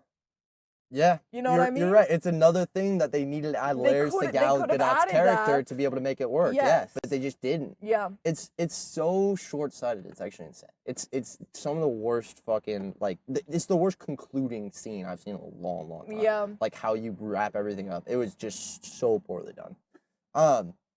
But yeah, it's a W. Yeah, so there are two other options of how we could have fixed that scene. Look at that, dude. Look at that. Definitely the easiest is to rework Gal Gadot's character. I think that was a huge problem with this movie. You need to rework her character somehow. Give her more motivation rather than just evil League of Evil, eats evil cereal, and drinks evil chocolate milk. That's why I wonder, like, if she had more scenes that were cut. It's possible. Because she's so terrible at her line delivery, they're like, we can't have this in here now. Yeah, they're like, we like, want... if they gave us the best of all that she shot, then yikes. I wonder what the cut scenes were, you know what I mean? Yeah, like, everybody wanted to give her more of a character, but she's just not a good actress. So Yeah. What are you going to do? Yeah. But it's a W, man. The dawn breaks over a liberated kingdom as Snow White is queen, and she's in the palace. She gets bowed to, and she eventually is in, I think, the palace courtyard, or maybe just out in the village. But the villagers and the dwarves and everybody's dressed in white, and they're all very, very happy, and they look alive, and they're cheering. They're dancing. They're singing. Having a good time. Yep, singing whatever that final song is. I don't remember. It's called Good Things Grow. Ah. And I missed a couple songs in there, like the Waiting on a Wish reprise. But Oh, it ends with the same song it starts with. oh, hey, that's fantastic. I didn't even notice, bro. That's how unmemorable that song was at the beginning. You know, we didn't even know it was the same song by the end. Yeah. But yeah, everybody's just celebrating, and the grand finale is showcasing Snow White's radiance. She vows to rule with justice, kindness, and fairness. And the dwarfs, who are now her steadfast... Oh, yeah, I want to mention the dwarfs during that final scene, too. Sorry, we actually didn't get all the way through the final scene, I guess. I'm jumping a little early. Yeah. Because another stupid-ass thing happened in that scene. Thank God I remembered this. Number one, remember I said the dwarfs and the bandits went into the castle. Only the bandits had anything to do in the castle. The dwarfs were just chilling in there. They just show up when Snow White becomes queen. Right. Which is weird. But the bandits actually do something. You see, there's like a shot as Snow White's marching in where you see a crossbow that's stolen from inside. And there's this like character who's part of the bandits who like said one line earlier about being a crossbow guy. Yeah. Right? And then to finish the movie, to take down Gal Gadot or whatever, did she shoot him? Did he shoot her? I'm trying to remember, because he shoots something, but like she doesn't die. She doesn't die yet. So I don't know. Oh, does he like shoot the dagger out of her hand? I think that's probably right. Shoots the Yeah. dagger out of her hand. Who fucking knows, I don't bro? know. It's basically this guy who's been no character the entire movie comes in for the big save, and he's like, I'm the crossbow guy at the top. And it's just like, Jesus Which also made me Christ. wonder if there was more scenes with him that just like weren't. Yeah, weren't in definitely. it. I think so. Yeah. I think you're really onto something with that. They probably cut a lot. Yeah. But also, we do get a cool scene, I guess, before all this happiness with Gal Gadot. What was that word? Disintegrating? Yeah. And she kind of, the special effects were actually Yeah, that's when she talks to the mirror, and the mirror's like, yeah, well, she's kind inside, too, and that makes her the fair, like, that type of stuff, and then she breaks the mirror, and she essentially gets, like, sucked into that realm, but first she, like, falls into ash, essentially. Yeah. The special effects look really cool, the way they did that. They did. Like, they'd never changed the shot, and you can just see it slowly spreading throughout her face until she, like, you know, looks like she's been Medusa'd, and then she just gets pulled into the mirror. Yeah. Which the mirror is, like, a whole different realm, which... Yeah. Maybe a Snow White spin-off movie with the mirror realm. Who knows? But yeah, that's about it. The last thing that we get is we see all the dwarves being really happy, and the narrator is still talking over. He comes back to kind of talk everything at the end, and we get a shot that the narrator this whole time, the guy who's reading the book, is Dopey. Dopey was the one who was narrating. Which is so upsetting. He loves talking now. Old it's Dopey. So annoying. Oh my god. Oh my god. Yeah. Not a fan. But the kingdom blooms anew under her care, and a fairy tale ends with modern heart, and that is our movie. That is. God damn, that took longer than I thought it would. Yeah, lots of thoughts. We've touched a lot on characters with this, so I'm just gonna kind of quickly go through this if you have anything to add. I think overall Snow White, I really liked what they did with her character outside of the story and the bad ending. I like how much dimension they added to her. Like you said, she had both adaptability and vulnerability. Agreed. Which was great. Like she was still saved by the prince multiple times, but also saved him sometimes. Like it was a good trade-off. Absolutely, and that's the other character that they really worked on and worked for me. Or sorry, it was Jonathan. He's not a prince. Yeah, not he specifies that. But was Jonathan. They did the same types of things. They added more layers to him, and it made sense for the character. It made their relationship way better. They really did a good job with those two, I will say. Yeah, absolutely. Everybody else pretty much sucked. Yeah, I mean, the Evil Queen was just terrible. So many one-dimensional characters, people with just very small parts, like the crossbow guy having like 2 scenes and then being the big savior at the end. So stupid. Which definitely just makes you think of how much they probably cut from that, and with the reshoots and stuff, like less kind of character development with a lot of people. But overall, I think Snow White and Jonathan for sure were the best characters and just really well written, I would say. Although I didn't love how the story was written. Same. I think them as characters were well written. So what was your favorite and least favorite character? Yeah, so I think I won't pick, I'll go least favorite first, but to not take yours, I'm gonna go Dopey. I hated the things that they did with Dopey. He was literally just like a lesson in, I don't know, basically just saying like, yeah, you remember this dwarf? Well, he's not actually how you think he is. Yeah. And it was just stupid. And it just felt like unnecessary scenes that lengthened the movie, and they could have gave that to other characters to actually make the movie better, but instead they just wanted to teach us a lesson that Dopey's not a dope. Yeah, which it's like Dopey's like my favorite character in the original one. Like he's so great. It's so sad what they did. So I would agree. He's not clumsy enough either. And I would say, and I think it's no surprise, and it's the Evil Queen, which is really sad because I think she's one of like the greatest Disney villains. Like she's so awesome. She's so cool, but it's just I think mainly the actress that played her could not do that whatsoever.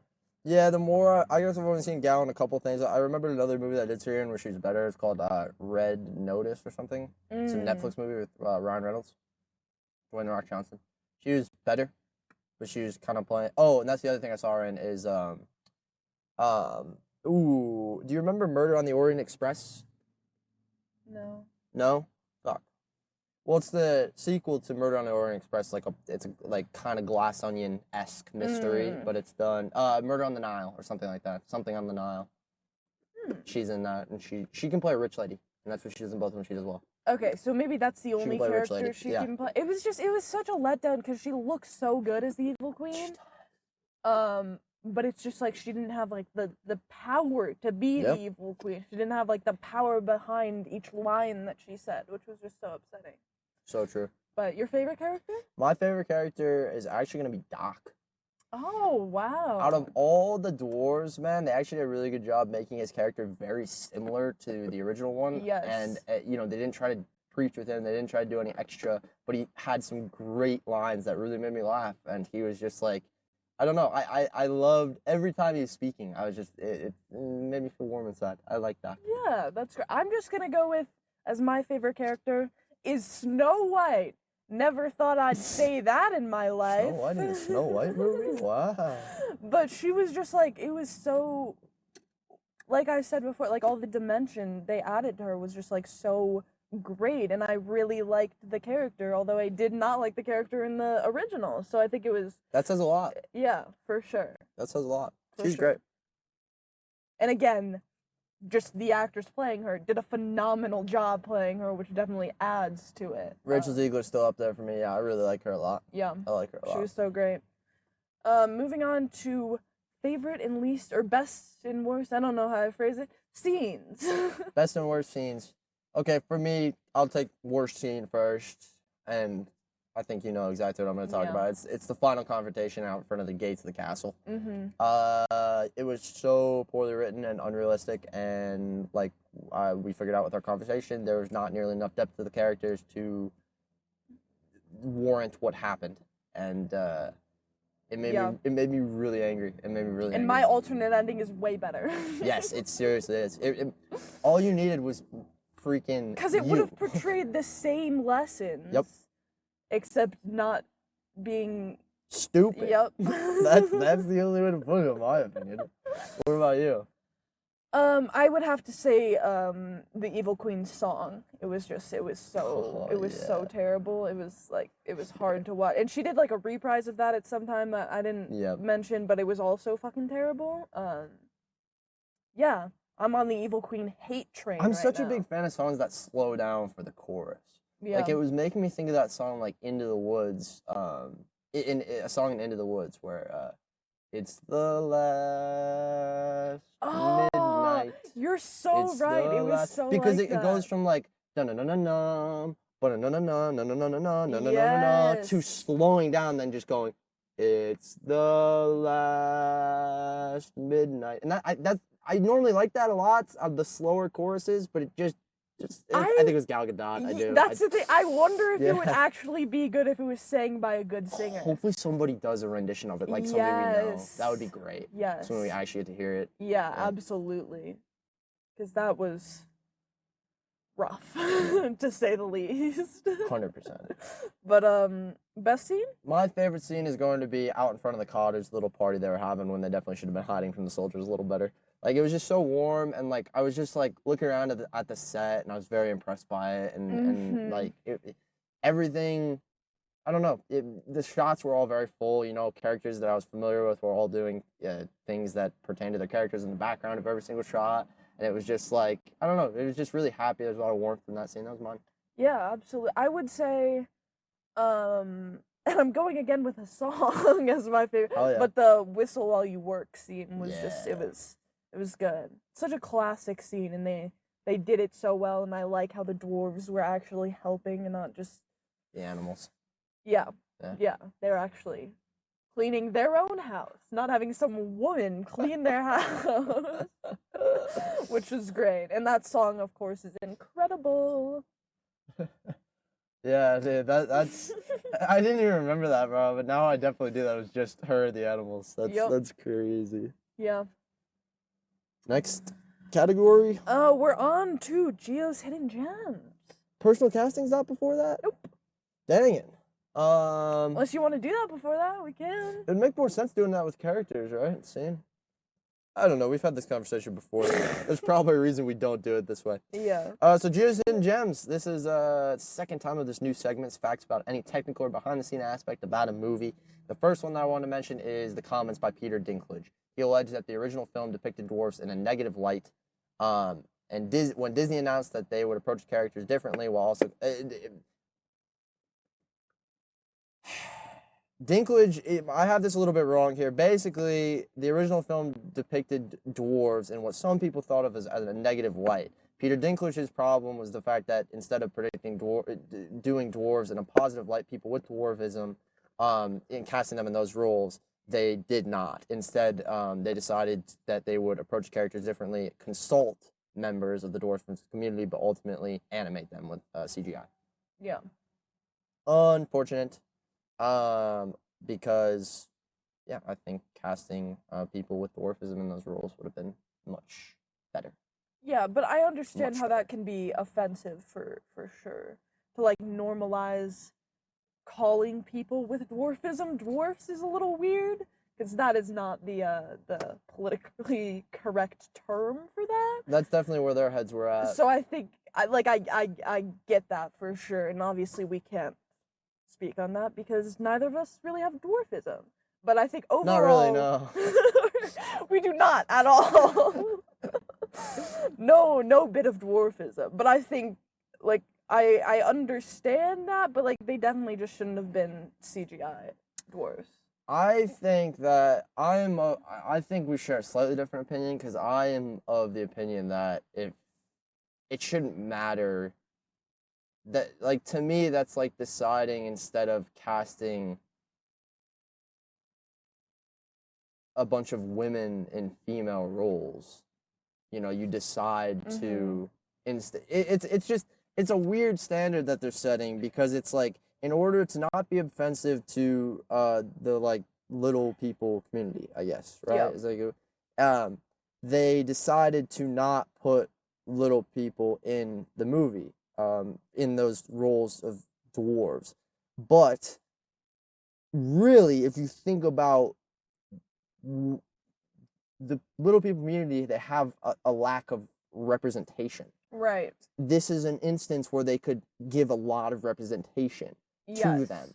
And the title is not that important in that scenario. The title is, we know, from the 30s.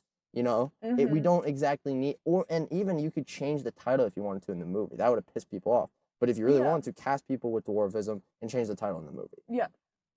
No, I think like there's two sides to it. So like yes, it's kind of weird and like maybe they would have to change kind of the characters like a little bit, like how their personalities are, but also there are a lot of little people that do acting that can't get like a lot of roles, so it's like there is a space for them to have roles and representation. Definitely. So I think there's definitely two sides to it. I'm not gonna pick a side. I definitely picked a side. Because I wish I could think of a better analogy. I think it's almost like if you have like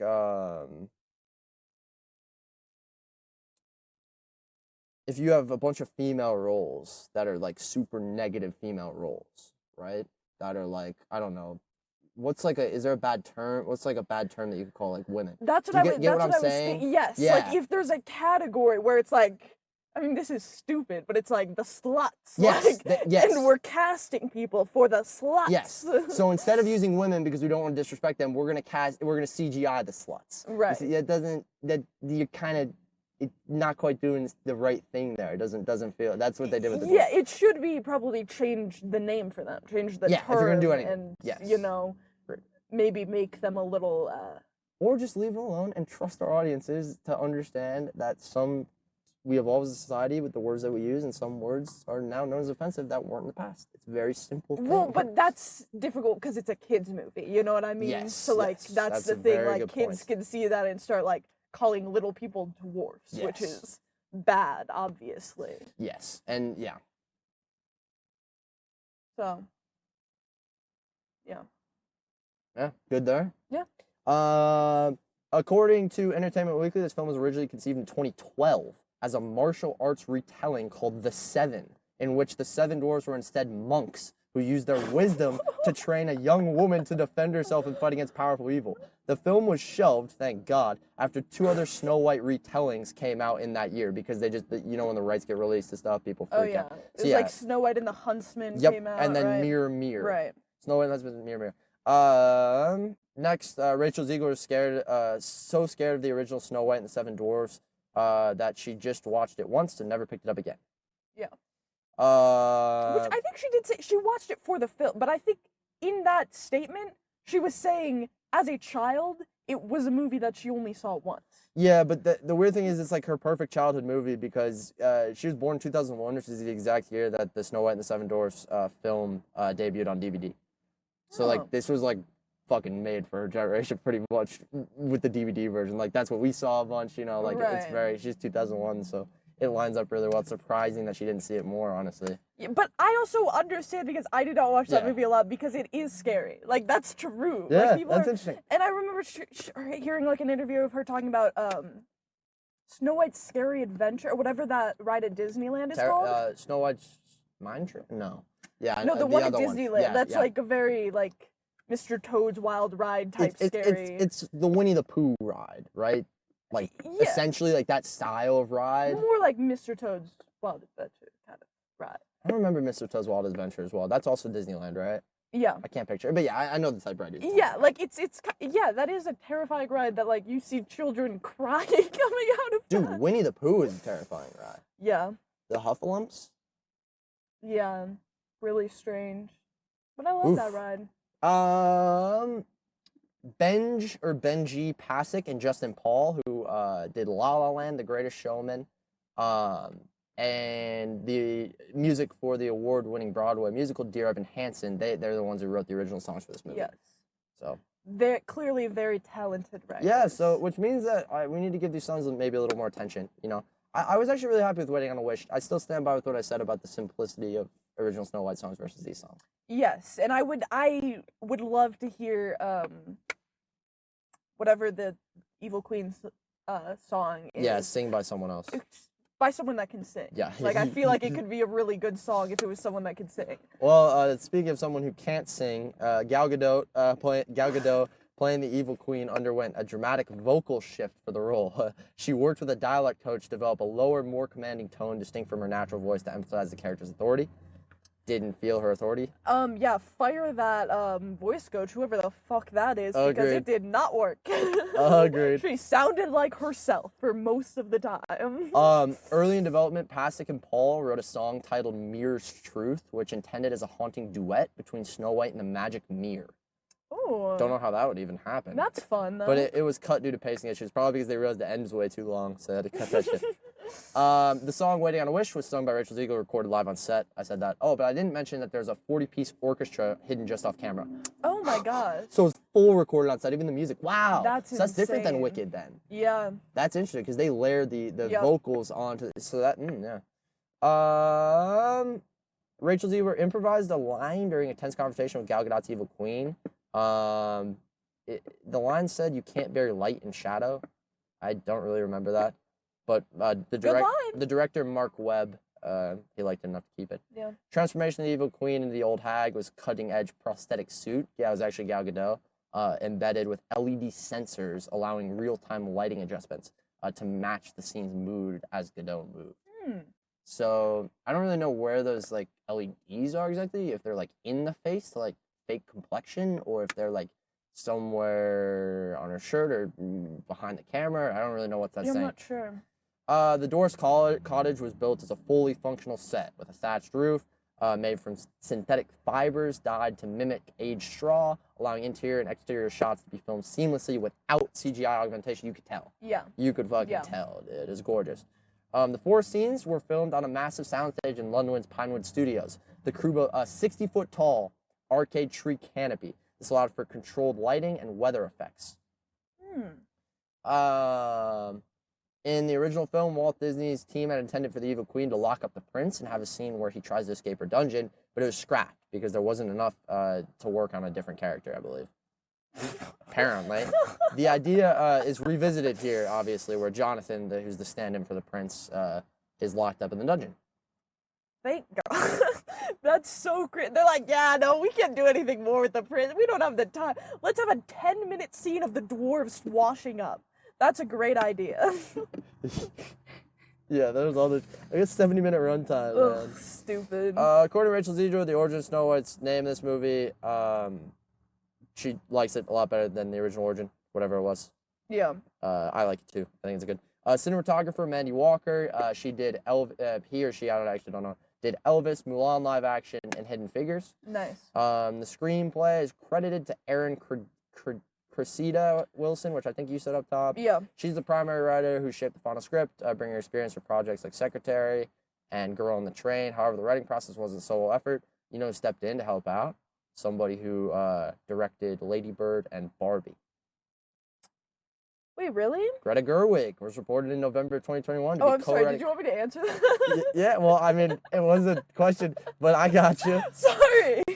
I was shocked. I didn't know that. Yeah, she didn't Greta. receive final credit for a writing credit. Instead, she's listed as additional literary material. So she got some side of the computation. The studio wrestled with updating the nearly 90-year-old, an over 90-year-old, or almost 90-year-old tale. The involvement of so many writers, 7 in total, suggests that rewrites, adjustments, possibly in response to feedback, cultural shifts, or controversies, they dogged the production. And I don't know what that verb means, but Okay. you can see what I'm implying. Yes. For authenticity, the production used trained animals. Okay, here's what's weird, right? I found an article from Forbes magazine, I think, or something like that, that said for authenticity, the production used trained animals like deer, rabbits, and birds in Snow White's forest scenes, supervised by the animal coordinator, Mark Forbes. He's also listed in the credits as an animal coordinator. Did you see a single non-CGI animal? I don't think so. I definitely didn't. I was looking for it, obviously. You would have just picked up it, but I did not see a single one. So I don't know what is going on. That dude's getting a free payday, I think. And then lastly, though they're not explicitly named in the dialogue, the set leaks. Oh wait, no, sorry. This was something I found before. Yeah, no. Never mind. That's it.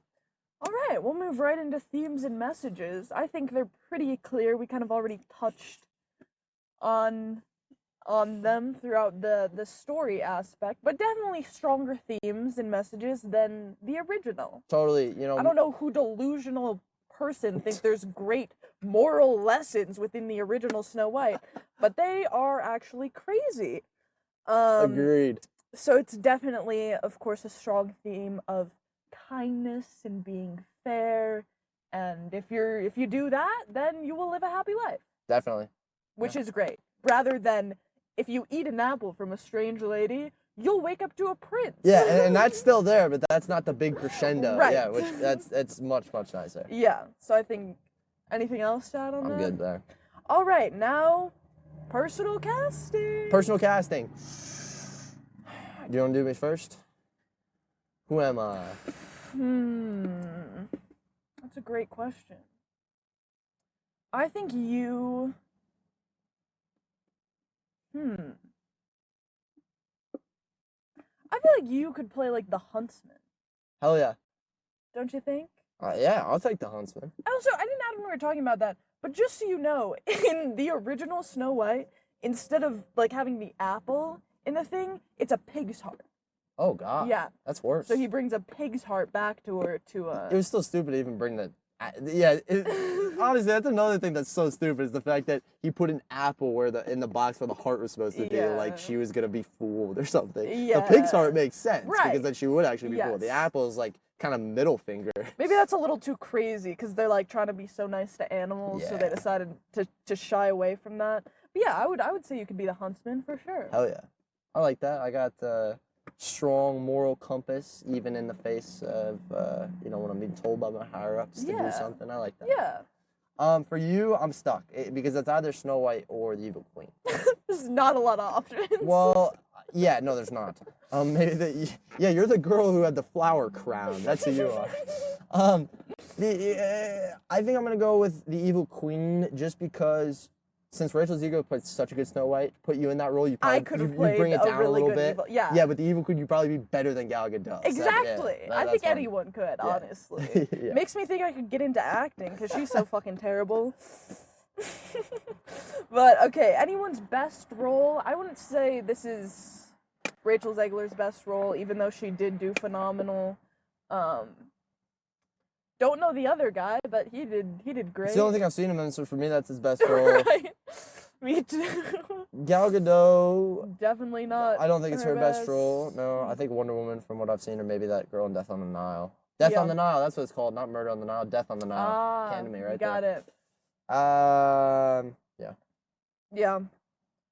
Any Oscars? I don't. Best original song for Waiting on a Wish, maybe. Oh yeah. Possibly Maybe. at least a nomination. Yeah. Yeah. That'd be it. It's still early in the year, but could be like costumes could happen depending on what movies come out. Yeah. Yeah. That's a definite possibility, at least for a nomination. Right. I don't think it would win, but yeah, for a nomination. Negative and positive quality. Yeah. I think the most. Do you have one for negative? Negative. I think. I mean, I would just say the story in general is probably the negative quality, Yes. especially the end of the story, as we've mentioned, because I feel like the story is based on how it all resolves in the end, and when it doesn't resolve in a good, kind of realistic way, it kind of ruins the entire thing. Yeah, that's I don't know why that didn't come to me. That's totally mine too. The story, 100%. Without a doubt. Yeah, I would say for me the positive would just be the cinematography. Like it was a really beautiful movie. It was really just like well done in the way of angles and how it was shot, and yeah. Yeah, I'm gonna go with cinematography was really good. I'm gonna pick an interesting one. Yeah, I'm gonna go color grading. Okay. Yeah, for sure. Because I was so upset at how gray those first scenes were. And but then you saw the point. Yes, they did him so differently, and every single like place that she was looked so different from each other. You know, like the darkness of the forest and the beautiful, just luscious cottage, and the dead, gray-looking cityscape or castle, village, or whatever you call it. Yeah, That's absolutely. Now we're on to our critic reviews. Critic reviews. Got critic those for reviews. I do. I will say it was way easier to find the bad ones than good. Right. So we'll start with bad first. David Fear from the Rolling Stone magazine says, "This Snow White may not be the worst live-action adaptation of an animated touchstone, though it's a strong contender for its blandest. The movie does earn points as a bedtime story, however, because it will indefinitely put you to sleep." He gave it a rotten score. I didn't feel that, honestly. I was entertained by the whole thing. I definitely, if we didn't have this podcast, I think I would have walked out after the kiss. Genuinely. Like, I was done after that. Dude. Really? I was done after that. I was not invested at all. I knew what needed to happen. I was excited to see how they would play it out, but obviously it was not in a well way, so it was very disappointing. But I would say I was entertained through the whole thing. For sure. That's good, at least. Personally. You and David disagree. Yeah. Sorry, David. Next, we have Tara Brady from the Irish Times. "The most distracting flaws are rooted in the problematic recreation of animated material. The permanent magic hour lighting is hard to look at." Disagree. "Worst of all, the decision to cartoonize the dwarves alongside human characters is hugely problematic. Rotten score." Yeah. I think that's a big one. I think that's a huge one. How they did the dwarves, that kills this movie, man, in so many ways. Absolutely. For the good reviews, I have Lisa Marek. From Hey You Guys. Don't know what that is, but I'd love to check it out. A visually stunning, thematically rich adaptation that successfully modernizes this classic tale. This is a fairy tale for a new generation, one that reminds us of the power of courage, kindness, and believing in a better future. 4 out of 5. Yeah. She loved it, man. I think that she's touching on the themes, and the themes, it was a really good message. And, like, she has a good point, too, to be able to modernize a story like that was, like you said earlier in the episode, that, like, doesn't evolve well with time. Right. They did a good job modernizing it, not in every way, but most ways. Yeah, I do. I just enjoyed how beautiful the film was, because that's something so big with the old Disney animation. It was just, like, gorgeous. Definitely. It's so pretty to look at. So to be able to do that and it look, like, real and just very beautiful, I think was done in such a good way. Absolutely. And then the last one is from Caroline Swade from Girl Culture. A visually stunning, thematically rich adaptation that successfully modernizes this classic tale. You know what? I definitely accidentally copied and pasted Either Caroline stole Linda, either Linda or Caroline stole each other's review, because this is word for word the same as the top one. Oh. If you want to rip for a sec, I can find it though. Yeah, I just think overall it's a good kids movie, I would say. Like a kid would sit down and watch that and enjoy it. I would say, like, there's way less scary shit than the first or the original Snow White movie. Way better message, obviously, than the original Snow White movie. So I think, like, overall, just for a kids movie, it was good. We were discussing before this. I would much rather see this movie again than Moana 2. That's what we were kind Agreed. of talking about. 100%. You find it? I did. It's Caroline Seed, not even Sweat. I said her word wrong. Oh. From Girl Culture, she says, as far as live action remakes go, have courage, be kind, and fight fascism is a fighting message for the moment, even if it comes wrapped in a pretty garish package. B-. Yeah. That's well said. Again, I think that both these people, what they're taking good out of this movie is the themes. Yes, That's it. absolutely. And they did a good job with the themes. They did. Absolutely. Yeah, they absolutely did. And I think that's so important for kids' movies. And I don't know these delusional fucking people who think that the original Snow White had some, like, legendary like, there were not good morals, lessons, and themes in Disney movies until later. Sorry, that's just true. That is actually what there are not a lot of good, especially in the early ones. Yeah, I think that wasn't the point of kids content back then. I think it was more just to entertain for a couple hours, however, an hour and 10 minutes or however long you can Yeah, get. that's why it's so confusing. All of these critics I see on IMDb that are like, they had such strong themes and more, and it's like, what are you talking about? You have no idea what you're talking about. Like, Disney movies only in the past, like, 20 years have started to, like, cater to adults, and okay, maybe 30 years, maybe starting in the 90s. But it's like, they were kind of bullshit. Like, yeah, and I love those movies. Let me make it clear, I love them. They're so nostalgic. They're so beautiful. But it's like, to teach a kid a lesson, like, is not good. a lot of those same people who are talking about how good the lessons were in those old movies they're the same ones complaining about how preachy movies are nowadays too. Like that's the biggest problem. Is like when they do try to put out good lessons, those same people are just like, hey, we want to say what to teach our kids. You don't get to teach our kids. And it's like, oh my God. So what do you want, dude? Nothing is good enough. Yeah. Absolutely. Okay, ready for our ratings? I am. What'd you give it? So I was enjoying this movie about halfway through. Like I said, when there was some problematic things with the way they did the dwarfs. There was Gal Gadot. Right. Just kind of a lot of one-dimensional characters, but I was fine with it. I was stomaching it for a live-action movie. I was pretty happy. It was sitting kind of around where Mufasa was probably at that point. And then she ate the apple. And everything went downhill, bro. I think everything after that to me just didn't make much sense. They did this weird stuff with Dopey's character. They had Jonathan just breaking out of prison somehow. They had the terrible, terrible ending that made no sense, and we could write better within a 2-minute conversation.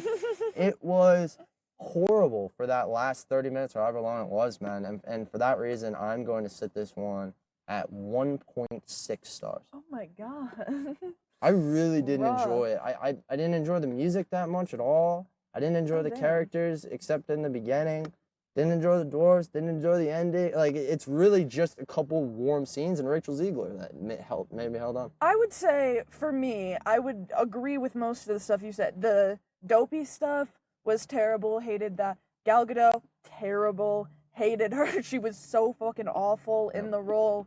Obviously, the problematic stuff with the dwarfs will definitely bring the score down. But overall, I enjoyed it. Like, and the ending, of course, just didn't play out, right? But like, I did truly enjoy it. I was entertained. I had a good time watching it. I enjoyed most of the songs, to be honest, except for Gal Gadot's song. Like, they were good. They were Disney princessy. They were fun. And overall, the movie was just so beautiful. Just watching it, the sets, the forest, the cottage, like, all of it. All except Rachel Ziegler's hair. Gorgeous. Yeah, it was all just so beautiful. So for that reason, I am going to be sitting this movie at a 2.3. that's where It's our biggest that's discrepancy where it's yet. gonna land. Yeah. It's our biggest discrepancy yet. It's 7-point discrepancy. Yeah. Yeah, I mean, I think the way the conversation went lines up there. I think because of all the things that you were able to attach to, you were able to kind of not look past, but like make up, good enough excuses in your own mind. Yeah. To be able to guard some of the stuff that, for me, just absolutely made it crash and burn. It's also, I think, watching the original Snow White movie and it just like ending so just like basically abruptly. It's like, kiss, pick her up, right off. You appreciate type it. shit. Yeah. Like it's okay to have a bad, because that movie also has a bad ending. So it's just like I'm a little more giving it some more grace, you might say. Hell yeah. Yeah. So would you recommend it to watch? I'm gonna say no wait for streaming on this one. For me, it could be a good way to waste some time with the kids. But if you want to go to this movie and enjoy it, just know you will be enjoying your popcorn more than you're actually enjoying what's on screen. And would I watch it again? No. I will never watch this movie again. This was probably it for me. I don't think I'll ever see it at any other time unless I'll probably hear the music somewhere. Yeah. But and then isn't there like a third part to that? I'll never watch again. You shouldn't go. Yeah, you covered the streaming stuff. Yeah, that's it. What about you? I would like, if you have kids, I would say go watch it. I think it's a good lesson. Kids don't care that much about the storyline, so I don't think that would be like, I don't think any kid is watching it and be like, why did she give her that? Like, they'll probably just like chill with it. So I would say, if you have kids, go see it. It was fun. I would probably watch it again just for the sake. I rewatch a lot of the Disney live action remake. Like, I would probably watch it in comparison to the other ones. Like, if I'm having a day, I'm like watching Cinderella, watching Beauty and the Beast, watching The Little Mermaid, watching the Snow White, like going through all the live action. So I think I will definitely do that. So it's possible I'll watch it again. I kind of forgot. I'll probably do a live action. I might do one more because I'll be doing the live action watch through. Yeah.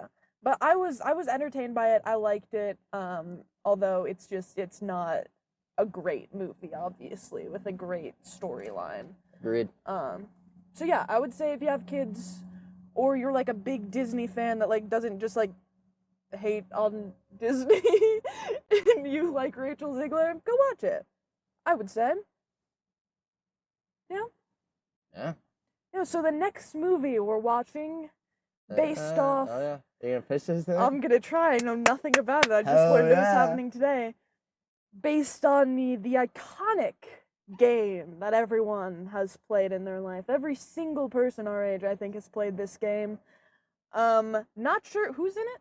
Jack Black. Starring Jack Black. Jason Momoa. Jason Momoa, the icon. Some other fools. Some other people. Because I don't have to repeat everything you're saying. That movie is... Sorry. The Minecraft movie. Is it called... No, it's called A Minecraft movie. Sorry, A Minecraft movie. I think so. Yep. A Minecraft movie. That's gonna be our next one. That's gonna be the next good watch for us. I just watched a Jack Black movie. Peter Jackson's King Kong, 2005. Oh. I think 2005. I'm making a video on it. It's terrible. The worst setup to a movie I've ever seen ever. Oh. The entire like first act, it sets up as it should, sets up the second and third act, but everything about the first act doesn't make sense. So it screws over the second and third act because of that. Oh, damn. So fucked up. But Jack Black, he plays like a dickhead director who just wants to go like film a movie and doesn't care about people dying, and it's terrible. Yeah, I like Jack Black. Me too. He's a funny guy. But yeah, that's what we'll be doing next. Yeah. Anything else to say? No, man. No, I think if you're out there right now and you wanna, no, I have no idea. Take some. You know what? If you get the chance today and you're listening to this, have a second to just take some deep breaths and appreciate where you are at this moment. Because we're living a great life. Even if you're not living a great life, at least you're here. At least you're doing it. Yeah. And we were going to change the outro, but we forgot. So, with that, I'm Mara. And I'm Gio. So now let's leave your local movie theater parking lot. And join us next week after opening weekend, because waiting to talk about movies is obviously not our thing. There it is. Yes.